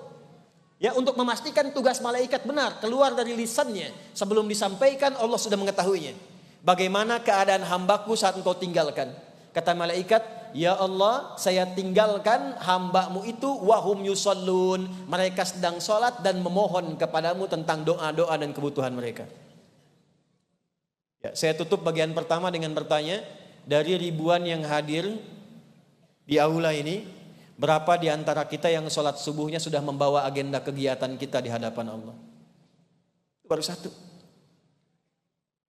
Nah, jadi jangan jadikan masjid itu hanya sekedar kita kumpul. Ya, sholat, ngaji, pulang, bagus, ada pahalanya. Mencas iman itu ada, cas iman ada. Tapi proyek kehidupan kitanya sampai kiamat, apa yang kita siapkan?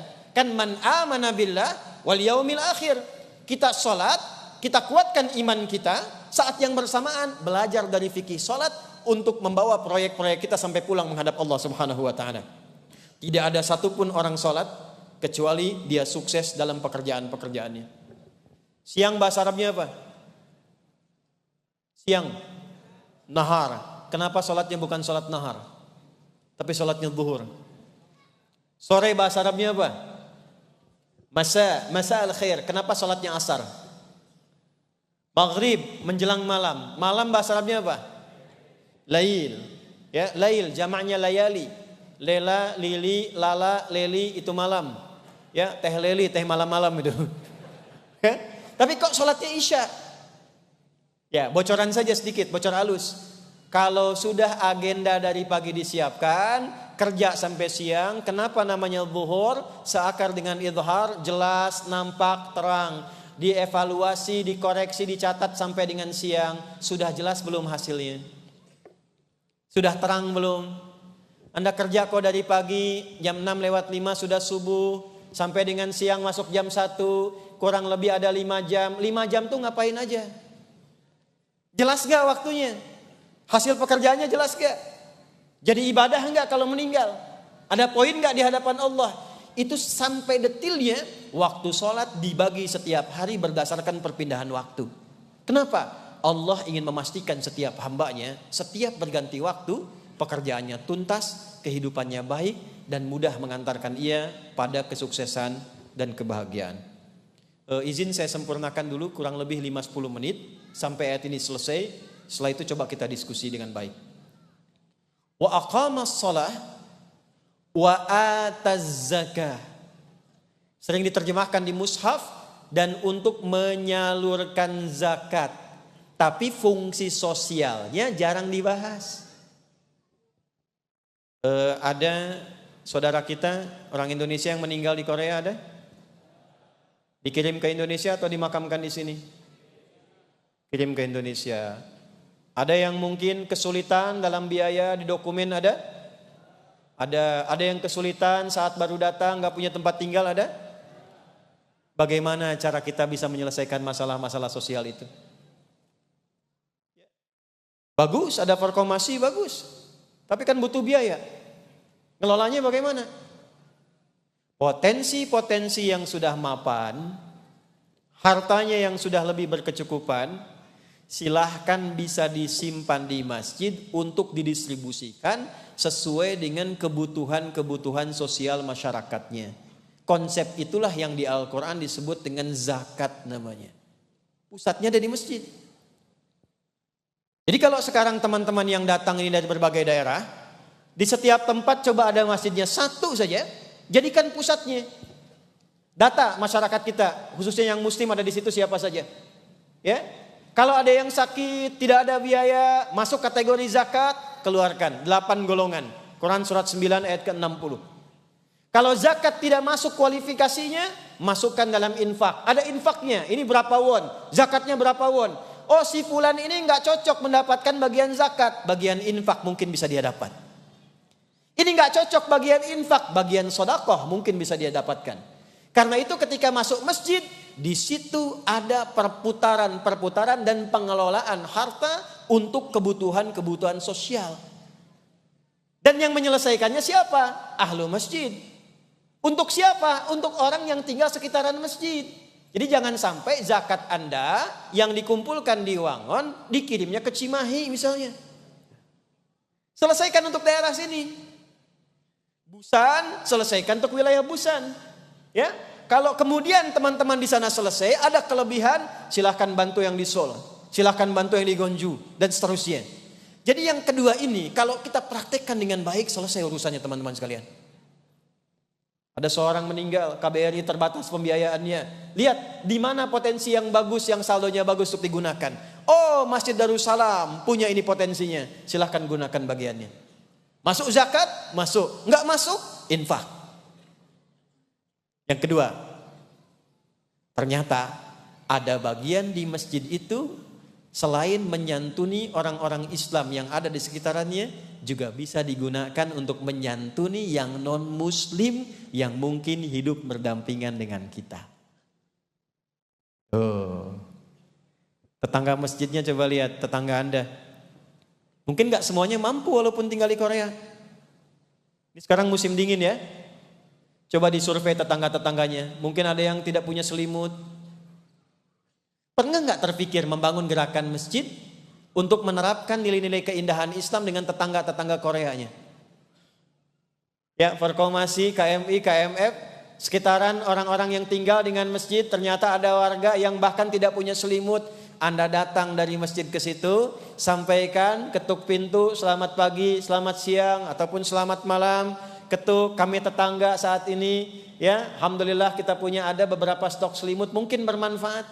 Ketika tetangga di Korea tanya, Anda baik sekali, ya, mohon maaf merepotkan, bukan merepotkan, Islam yang mengajarkan kami bersikap begini. Setiap dia bertanya, katakan Islam yang mengajarkan kami berbuat begini. Sudah berapa nilai keislaman yang kita bisa praktekkan dari konsep masjid ini? Makanya dulu banyak orang masuk Islam itu bukan karena ceramahnya Nabi. Anda silahkan cek di semua kitab hadis, pernah nggak Nabi tabligh akbar misalnya di lingkungan orang-orang tertentu. Nabi biasa saja. Justru yang viral ke lingkungan masyarakat itu jujurnya Nabi, baiknya Nabi, sedekahnya Nabi, anak-anak kecil lewat, bukan anaknya Nabi, bukan kerabatnya Nabi. Sedang main bagus, anak kecil tiba-tiba nangis. Kata Nabi, kenapa engkau menangis ya fulan? Kenapa gak gabung main? Aku gak punya mainan seperti mereka ya Rasulullah. Bajuku gak sebagus mereka. Kenapa? Ayahku kemarin meninggal dalam medan juang. Kata Nabi, aradita an akuna Muhammadan an yakuna Muhammadun aban laka wal Hasan wal Husain ikhwalaka. Kamu ridho enggak kalau aku merawatmu, Hasan dan Husain jadi saudaramu? Kata anak ini, saya ridho ya Rasulullah. Diberikan oleh Nabi baju yang bagus, mainan yang bagus. Anak ini kemudian gembira, lompat datang ke teman-temannya. Karena teman-temannya melihat mainannya paling bagus, mereka tanya, kamu dari mana mainan ini? Kata anak ini, Rasulullah yang kasih. Kok bisa? Saya cerita ke Nabi, bapak saya baru meninggal di medan juang, lalu saya dihadiahi oleh Nabi hadiah ini, dan diangkat jadi anak angkatnya Nabi, jadi saudaranya Hasan dan Husain. Apa komentar anak-anak yang lain? Ya Allah, kenapa bapak kami gak meninggal juga? Katanya. Ya namanya anak-anak gitu ya. Tapi yang mau saya katakan, Islam itu indah kalau dipraktekkan. Kalau cuma tertuang, dibaca ayat dalam Quran, jadi pahala betul. Tapi gak terasa kenikmatannya ketika gak dipraktekkan. Pernah dengar hadis ini? Siapa yang masak makanan, baunya sampai ke tetangga, maka bagilah tetangganya walaupun hanya kuahnya apal tuh. Ya, awas yang punya toko makanan nih, halal. Baunya sampai. Kalau zaman Nabi baunya, kalau sekarang infonya. Bau-baunya ada yang baru buka toko kan ya kan? Nah gimana nerapkannya tuh? Ada dua. Satu, jangan sampai tetangga hanya menikmati bau dan salah paham. Saya baru paham hadis itu di awal-awal tahun 2000-an. Ketika banyak mahasiswa yang datang ke negeri orang, datang ke Libya, ke Tripoli, ternyata bawa bumbu makanan. Bumbunya rendang yang dimasaknya singkong.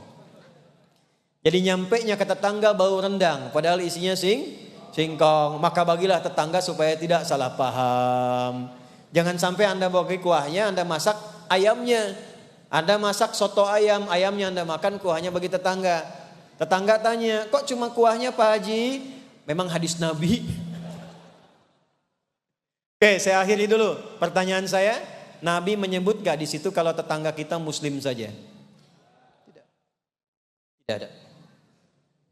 Umum sifatnya. Maka kalau umum jangan ditaksis, jangan dikhususkan. Artinya, Anda bertetangga walaupun dengan orang Korea, atau dengan orang Indonesia sendiri, atau misalnya Thailand, atau negara lain. Jadi tetangga kita, dan kita masak sesuatu, ada tetangga, Anda bayangkan, dengan non-muslim pun ada bagian yang kita berikan kepada mereka. Ketuk pintunya, sampaikan, saya hari ini masak ayam dengan kuah ginseng. Mungkin bermanfaat bagi Anda, silahkan dingin-dingin begini untuk menghangatkan. Dia tanya, Anda baik sekali. Anda katakan, bukan baik, tapi Islam yang mengajarkan saya berbuat seperti ini. Besoknya dia ketuk pintu ke rumah Anda, sudah bisa Assalamualaikum. Assalamualaikum. Ya kan? Pak Haji, apakah Islam mengajarkan berbagi lagi hari ini? Misal saja. Nah ini fungsi masjid. Saya sampaikan ini, ya maksud saya begini, jangan sampai kita semangat bangun masjid, beli tempat, diolah jadi masjid, itu bagus.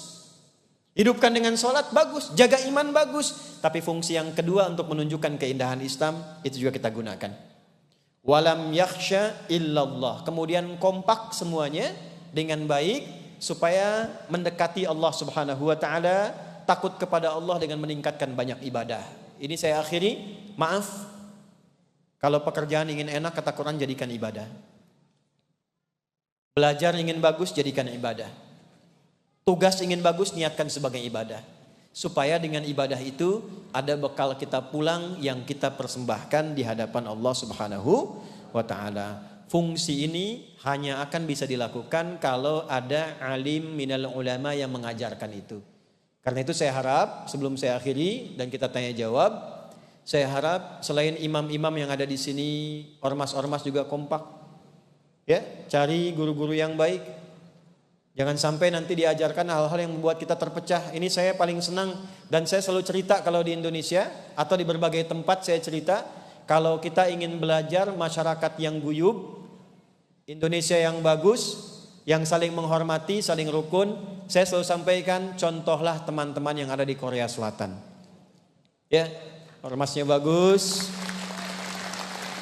kekerabatannya baik, ya.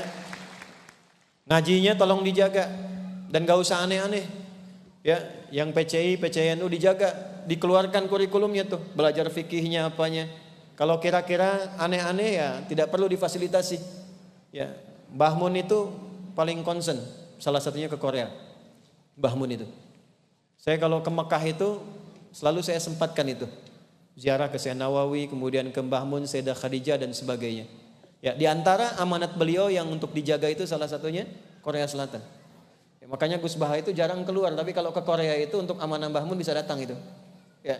Nah, teman-teman kompak ya, jaga dengan baik, kemudian fungsikan masjidnya dengan baik dan tolong jaga nama baik kita, nama baik bangsa kita, negara kita. Dan tadi sudah luar biasa, saya pun di belakang tadi langsung tegap ketika mendengar Indonesia Raya. Materi hari ini yang penting bukan materinya. Yang penting adalah motivasi kita untuk mengamalkan Islam dengan sebaik-baiknya. Saya tutup dulu, kalau ada diskusi kita sampaikan, nanti terakhir saya akan berikan satu tawaran-tawaran yang mungkin bisa dimanfaatkan oleh teman-teman yang ada di sini. Ya, mungkin nanti ada di bidang pendidikan atau di bidang yang lainnya. Dan yang terakhir, mungkin kita bisa sharing. Tapi di akhir saja ya. Saya mau tunjukkan nanti cara cepat menghafal Quran, mau? Nah, nanti di ujung ya. Nanti insya Allah Anda yang jarang menghafal bisa hafal Quran dalam 5 menit. Kita contohkan 5 ayat dari surat yang terpanjang. 5 ayat nanti kita cek Anda bisa hafal dengan ayatnya, dengan posisinya, bahkan dengan nomornya insya Allah. Di ujung cuma 5 menit. Tapi kita tutup dulu. Kalau ada diskusi silakan disampaikan. Nanti kita diskusikan dengan baik. Ya, demikian untuk sementara saya sampaikan. Ya, Assalamualaikum warahmatullahi wabarakatuh.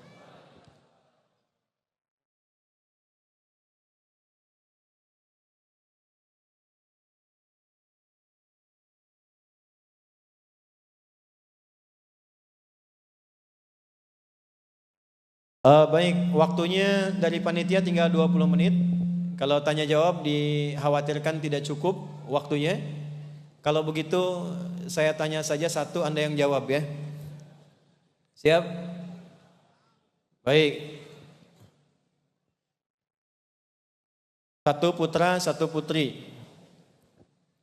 Sudah? Ini untuk ngecek dulu, untuk ngecek. Yang putra laki-laki silakan angkat tangan. Jaket merah, boleh berdiri. Yang perempuan angkat tangan, 1 orang. Ya, mbaknya boleh berdiri. Mungkin butuh mic, tolong dibantu Mas Banser. Tolong mic-nya dibantu.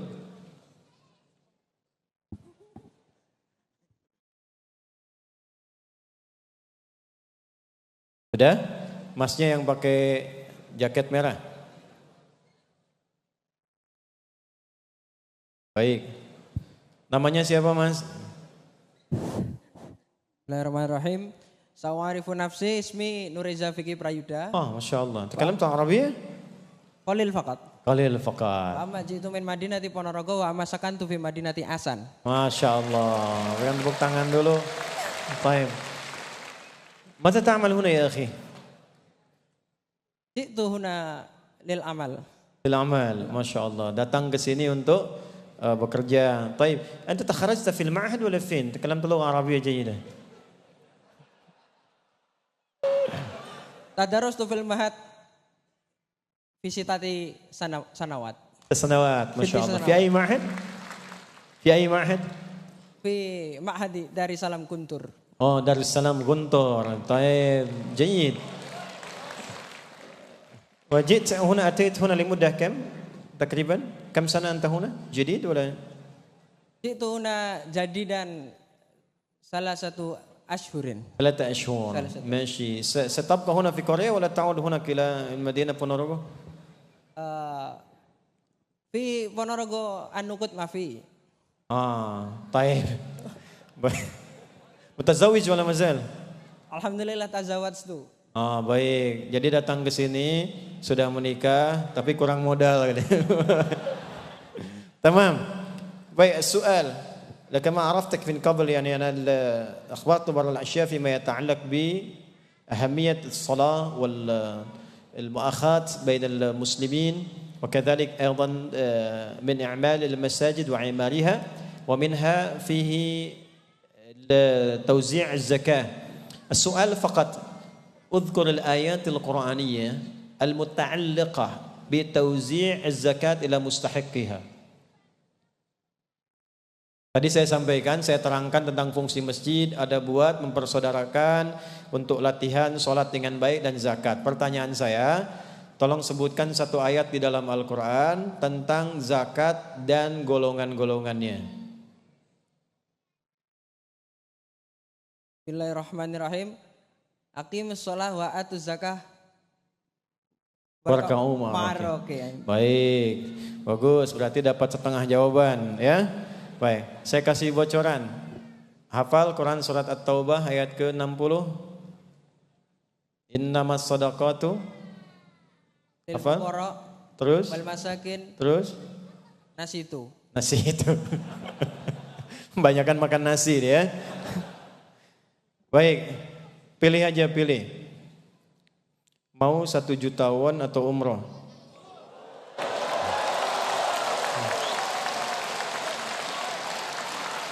Pilih.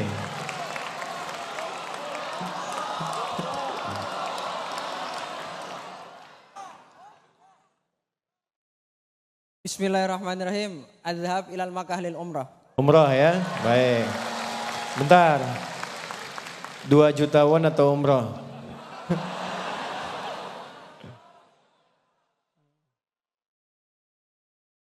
Bismillahirrahmanirrahim. Adhab ilal Makkah lil umrah. Umrah, baik. Dah, 3 juta won atau umrah? Ingat istri mas, istri di rumah tuh. Bismillahirrahmanirrahim. Adhab ilal Makkah lil umrah. Nah, yakin? Yakin. Yang terakhir, 4 juta won atau umrah? Bismillahirrahmanirrahim. 4 juta won.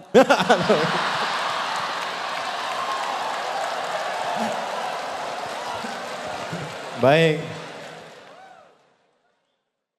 Yakin? Baik, ya sudah. 4 juta won ya. Baik. Padahal kalau Anda pilih umroh, saya kasih umroh dan 4 juta won tadi itu. Udah. Itu bukan rezekinya, udah. Baik, terima kasih, tolong dicatat ya untuk Mas. Apaan Ustaz? Kan saya mikirnya kalau 4 juta. Oh, enggak usah banyak pikiran, udah. Syukran Ustaz. Baik, Allah yabarik fik, jazakallah khair insyaallah. Saya paham. Ya, karena beliau umroh itu untuk pribadinya. Ketika fikih pribadi bertemu dengan kepentingan fikih yang lebih luas diutamakan. Dan inilah jawaban yang benar. Ya. Beliau ini datang ke Korea bukan buat umroh, kan? Ada keluarga, ada kebaikan dan sebagainya. Ini pentingnya. Jadi ketika fikih sosial bertemu dengan fikih personal, sosial didahulukan. Anda rapat jam 9. Ada kesempatan duha tinggal semenit, tinggalkan duhanya, dahulukan rapatnya. Anda sedang puasa sunnah, ada tamu datang untuk menghormati Anda buka. Anda dapat pahala puasanya, Anda dapat pahala menjamu dan makan bersama tamunya.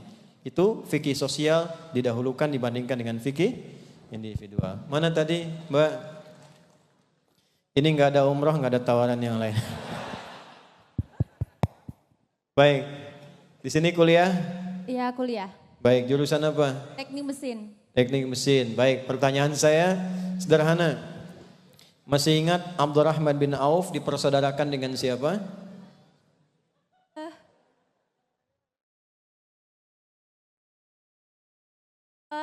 Jangan dengarkan bisikan yang tidak jelas. Alladzi yuwaswisu fi sudurin nas.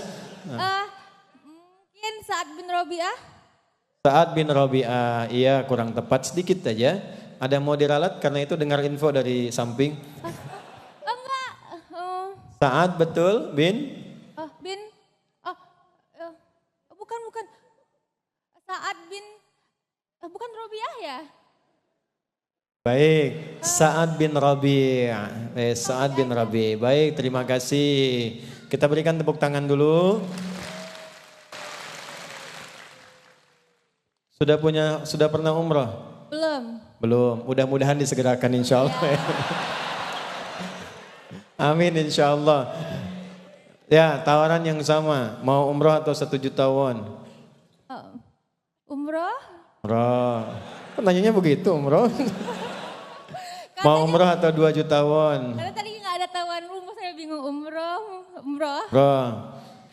3 juta won. Umroh? Gak akan 4 juta, sampai 3 juta aja. Saya hitung sampai 3. 1. Umroh aja. Yakin ya? Ya. 4 juta won. Umroh. Betul? 6. 5 juta won. Umroh. Berikan tepuk tangan. Alhamdulillah. Baik, nanti tolong carikan travel ya yang di Korea. Atau kalau pulang ke Indonesia bisa juga pakai travel ada punya kita. Nanti insya Allah bisa berangkat dengan yang bintang 5 ya. Di Mekah dengan Madinah. Tepuk tangannya. Baik. Sudah. Harus saya yang umroh? Oh mau ngasih ibu? Ya. Oh ibunya boleh. Ibunya nanti boleh berangkat. Oh, iya. Baik. Ayahnya masih ada? Ayah masih ada. Baik, ayah dan ibunya nanti ya insya Allah. Baik, terima kasih. Assalamualaikum. Stop. Baik, ini Mbak ini ayah dan ibunya, kemudian teman depan. Yuk, sekarang kita ambil 10 menit lagi, fokus ini. Saya coba sampaikan beberapa tips untuk menghafal. Ini cuma ringan-ringan aja. Di Indonesia biasanya sama anak-anak, di sekolah, di SD dan seterusnya. Ini saya tujuannya hanya ingin menunjukkan satu hal yang nanti saya ungkap di akhir. Ya, dan caranya bisa lebih dari ini, tapi ini yang simple saja. Bisa bantu panitia dihapuskan sebentar. Saya nggak pernah minta bantuan, tapi untuk yang ini mohon izin. Yang dapat hadiah tadi yang 100.000, 2 orang bisa bergeser ke depan dulu. Nanti saya serahkan langsung.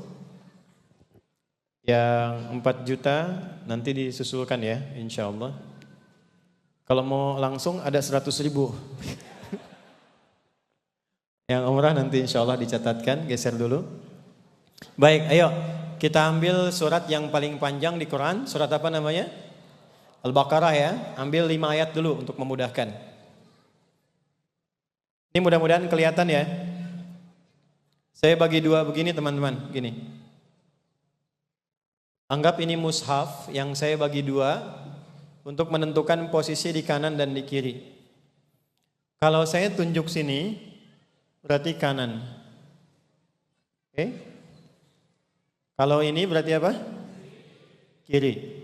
Karena waktunya tinggal kurang lebih 10 menitan, maka kita ambil 5 ayat saja di Al-Baqarah. Ambil 1 sampai 5, baik ya? 1 sampai 5 posisinya kalau kita baca begini berarti sebelah kiri di sini. Saya tulis di sini ya. Baik. Posisinya di mana? Kiri ya. Ini saya abaikan dulu. Ini kalau saya tunjuk ini kiri atas, apa namanya? Kalau di sini kiri tengah. Kalau di sini kiri bawah ya. Baik. Saya mulai tulis dulu satu-satu karena ini tidak cukup papan tulisnya. Saya tuliskan pembuka ayatnya aja dulu supaya gampang. Sepakat? 5 ayat, setelah itu nanti baru kita hitung 5 menit untuk kita hafalkan dengan ayat, dengan posisi, dengan nomornya. Siap? Misal ini 1 alif lam mim. 1 apa? Alif lam mim. Kemudian di sini 2 masih kiri atas. Dzalika. 2 apa? Ya, dzalikal kitabu la raiba fih. 1 apa? Alif lam mim. 2 dzalika. Kemudian sini 3 alladzina yu'minuna bil ghaib. 3 apa? Alladzina. 4 sama dengan 3 cuma tambah waw di depannya. Walladzina yu'minuna bima unzila ilaik. 4 apa? Walladzina. 5 ulaika. 5 apa? Ulaika. Baik, ulaika. Oke, yuk kita hitung mulai ya, pelan-pelan.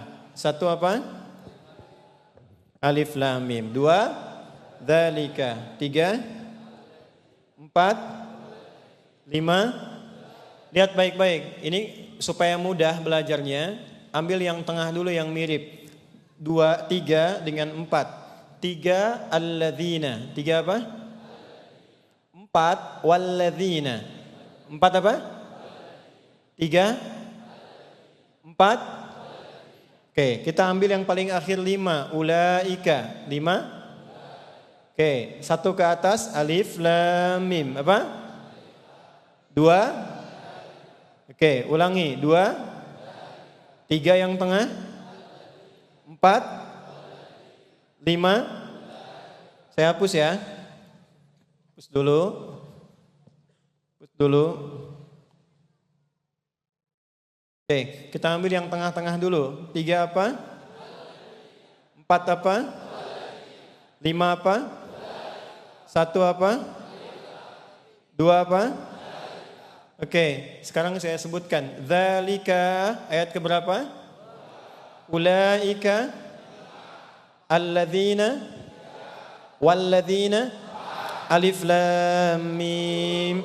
Oke, tolong jawab ini surat apa, ayat keberapa, posisinya di mana?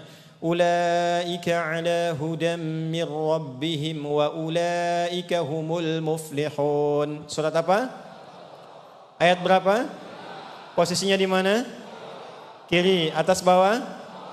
Dzalika, surat apa? Ayat berapa? Posisinya? Kiri, atas. Apa surat Al-Baqarah ayat 3? Di kiri atau di kanan? Di atas atau di bawah? Gampang kan? Gak nyampe 3 menit Anda sudah menguasai posisinya di mana, pembukaan ayatnya apa, kemudian hafal bisa meneruskan. Pertanyaan saya, Anda selama ini kemana saja?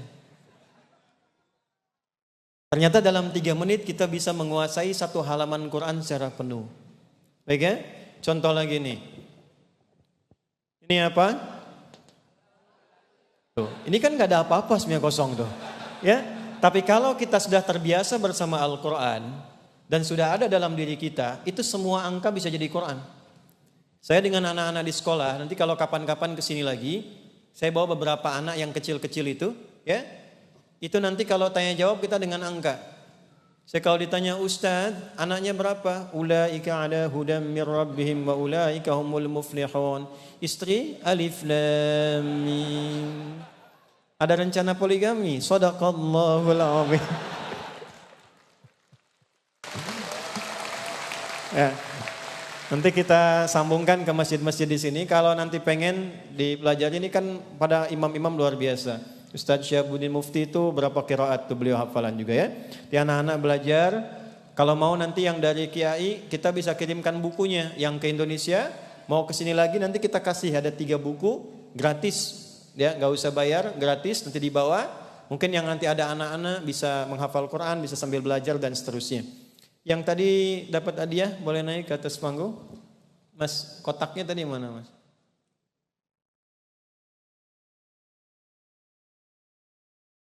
Nah, ini sebelum kita berdoa, barangkali kita serahkan dulu. Assalamualaikum. Kaifa halih? Khair, insyaallah. 4 miliun. Silakan maju ke sini.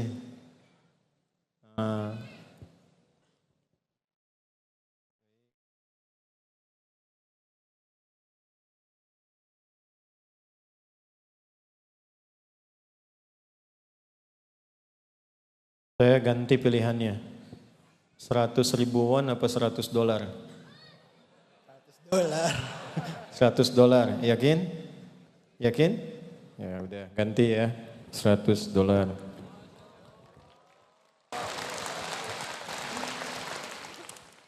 Ya, baik. Tambahin. Masnya mana? Mas, 100 ribu won atau 100 ribu rupiah? Amin. Masya Allah. Beliau minta doa tahun ini insya Allah akan berangkat haji dari Korea. Amin. Baik. Kalau gitu saya ganti. Pilih 100 dolar, 100 ribu won atau 1000 real. Orang tahu 1.000 real, dihitung dulu 1.000 real berapa kan? 100.000 won, $100 atau 1.000 real? Saya sami'na wa ata'na. Karena samina wa ata'na beliau dapat 100.000 won, $100 dan 1.000 real. Tuh. Tapi hajinya bayar sendiri ya. Siap.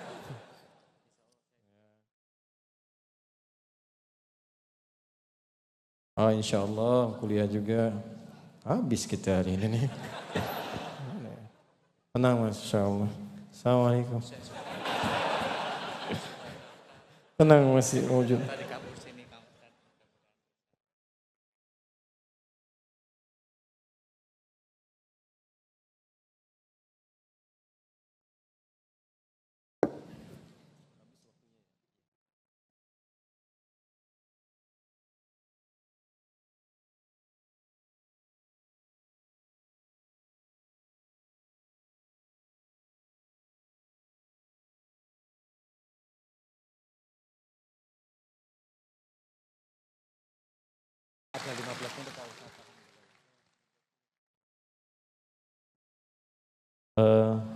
Assalamualaikum. Yusuf ya, oke. Untuk selanjutnya kami ada kenang-kenangan berupa plakat. Barangkali untuk mewakili 3 pihak dari sini. Siapa saja? Dari Masjid Paran, mohon. Dari Masjid Paran itu yang tadi ya, Darussalam. Mungkin sekaligus secara simbolis kami juga ingin memberikan gambaran bahwa insya Allah untuk pelunasan masjid 59 juta won, insya Allah kami akan tangani itu. Masya Allah. Ya. Dan saya minta maaf ya sama panitia, saya kesini bukan buat jalan-jalan. Jadi nanti nggak usah nyiapin amplop, nggak usah kasih apa-apa ya. Kayak kesini hanya untuk ketemu saudara-saudari saya, keluarga saya. Ya, jadi jangan dikasih apa-apa ya. Mana yang dari Farhan? Nanti kita transfer ya, insya Allah. Ini ada plakatnya. Alhamdulillah, ini simbolis dan insya Allah lunas untuk masjid ya. Baik. Satu lagi. Masjid Al-Barokah, mana Masjid Al-Barokah? Karena sudah barokah jadi tidak usah ditambah lagi. Mana Masjid Al-Barokah? Yang mewakili? Amir aja, Amir. Silakan.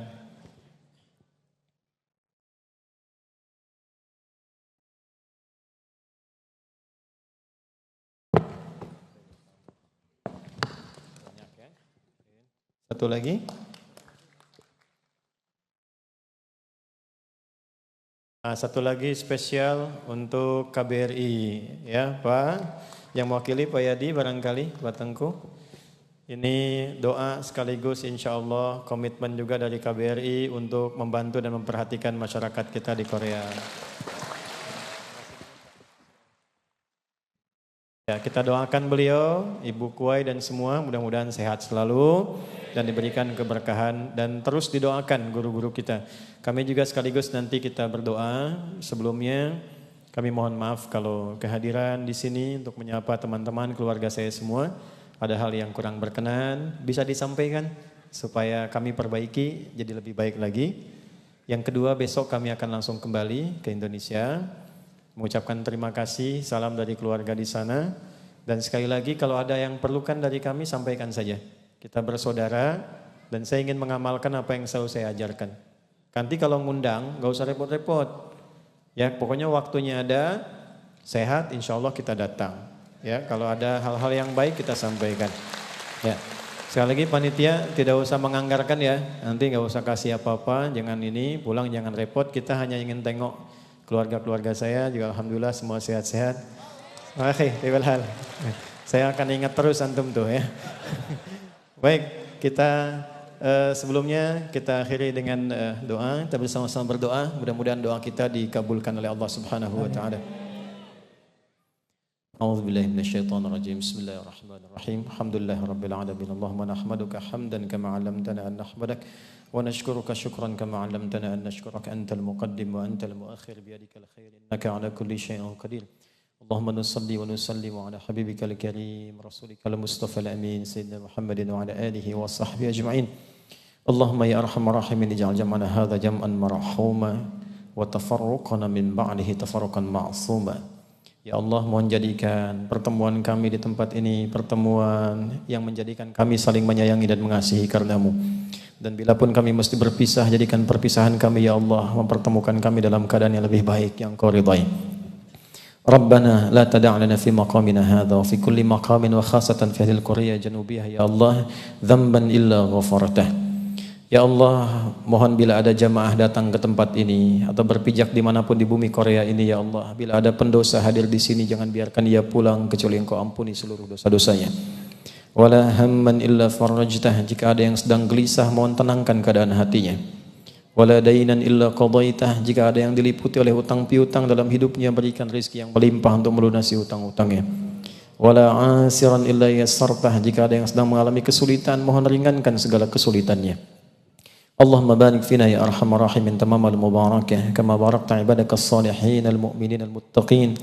Ya Allah, anugerahkan keberkahan yang sempurna pada setiap kami yang hadir di hari ini ya Allah, pada keluarga kami, kerabat kami, tetangga kami, seperti Engkau berkahi orang-orang baik di masa lalu yang beriman dan bertakwa kepadamu.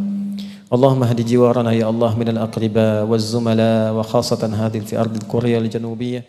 Ya Allah, mohon berikan hidayah kepada tetangga kami, teman-teman kami, kerabat kami, dan siapapun yang berada di bumi Korea Selatan ini ya Allah. Berikan hidayah pada mereka ya Arhamar Rahimin, liyakunu muslimin al-muhtadin, supaya mereka bisa mengenal-Mu ya Allah. Allahumma ja'alna minas sajidin, wa jannibna ya Allah min kullil 'asi ya Arhamar Rahimin. Ya Allah, jadikan kami termasuk orang-orang yang mampu sujud di bumi Korea ini yang menjadi saksi bahwa kami ya Allah pernah beribadah padamu. Ya Allah ya Arhamar Rahim, tempat kami berpijak. Alif baina qulubina ya Allah, bihi nasbakhna bi ni'matika ikhwana. Ya Allah, lembutkan hati kami untuk saling bersaudara, jauhkan kami dari perpecahan. Rukunkan kehidupan kami ya Allah di bumi Korea Selatan ini. Ya Allah, satukan hati kami dalam ketaatan, saling membantu, saling menyayangi, jauhkan kami dari perbuatan dan tindakan yang menyalahi aturan dan maksiat kepadamu. Allahumma Rabbana ya Arhamar Rahimin, ikhfad biladana Indonesia. Waj'alha baldatan tayyibatan wa anta tardaha wa barik wa hafidh ya Allah ala sihhati ra'isaha ya arhamar rahimin waj'alhum udala liyukhaffifu hisabahum yawmal qiyamah. Ya Allah, mohon jaga negeri kami tercinta Indonesia. Ya Allah, berkahi negeri kami sehingga menjadi negeri yang makmur, yang Kau ridai. Jaga para pemimpin kami ya Allah, sehatkan mereka, berikan kemampuan bersikap adil yang meringankan hisab mereka di hari kiamat. Allahumma ya Allah, hafidh ulama'ana waj'alhum minal mukhlasin lakad-din. Ya Allah, mohon jaga para ulama kami, sehatkan mereka ya Allah. Para imam-imam kami, berikan mereka kemampuan ya Allah untuk mendekatkan kami denganmu. Jauhkan mereka dari perpecahan, satukan dalam kebaikan. Allahumma rabbana atina fid dunya hasanah wa fil akhirati hasanah wa qina adzabannar.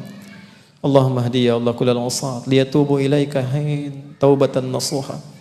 Ya Allah, kalau ada pelaku maksiat datang menghamba kepadamu ya Allah di hari ini, mohon sentuh hatinya untuk bertaubat. Sentuh hatinya untuk bertaubat ya Allah. Sentuh hatinya untuk bertaubat sebelum ia wafat. Bifadlika subhana rabbika rabbil izzati amma yasifun. Wassalamun alal mursalin. Wa akhiru da'wana subhanakallahumma rabbana wa bihamdika. Asyhadu an la ilaha illa anta nastaghfiruka wa natubu ilaik. Walhamdulillahi rabbil alamin. Yang bisa kami sampaikan, saya ucapkan terima kasih teman-teman Banser ini luar biasa, sehat-sehat terus, mudah-mudahan dijaga Allah, kompak semua, teman-teman PCI, NU dan yang lainnya semua terima kasih, sehat-sehat terus, tolong didoakan guru-gurunya ya, kita semua terima kasih, jaga kebersihan, sehat-sehat pulang kembali ke rumah. Assalamualaikum warahmatullahi wabarakatuh. Salatullah salamullah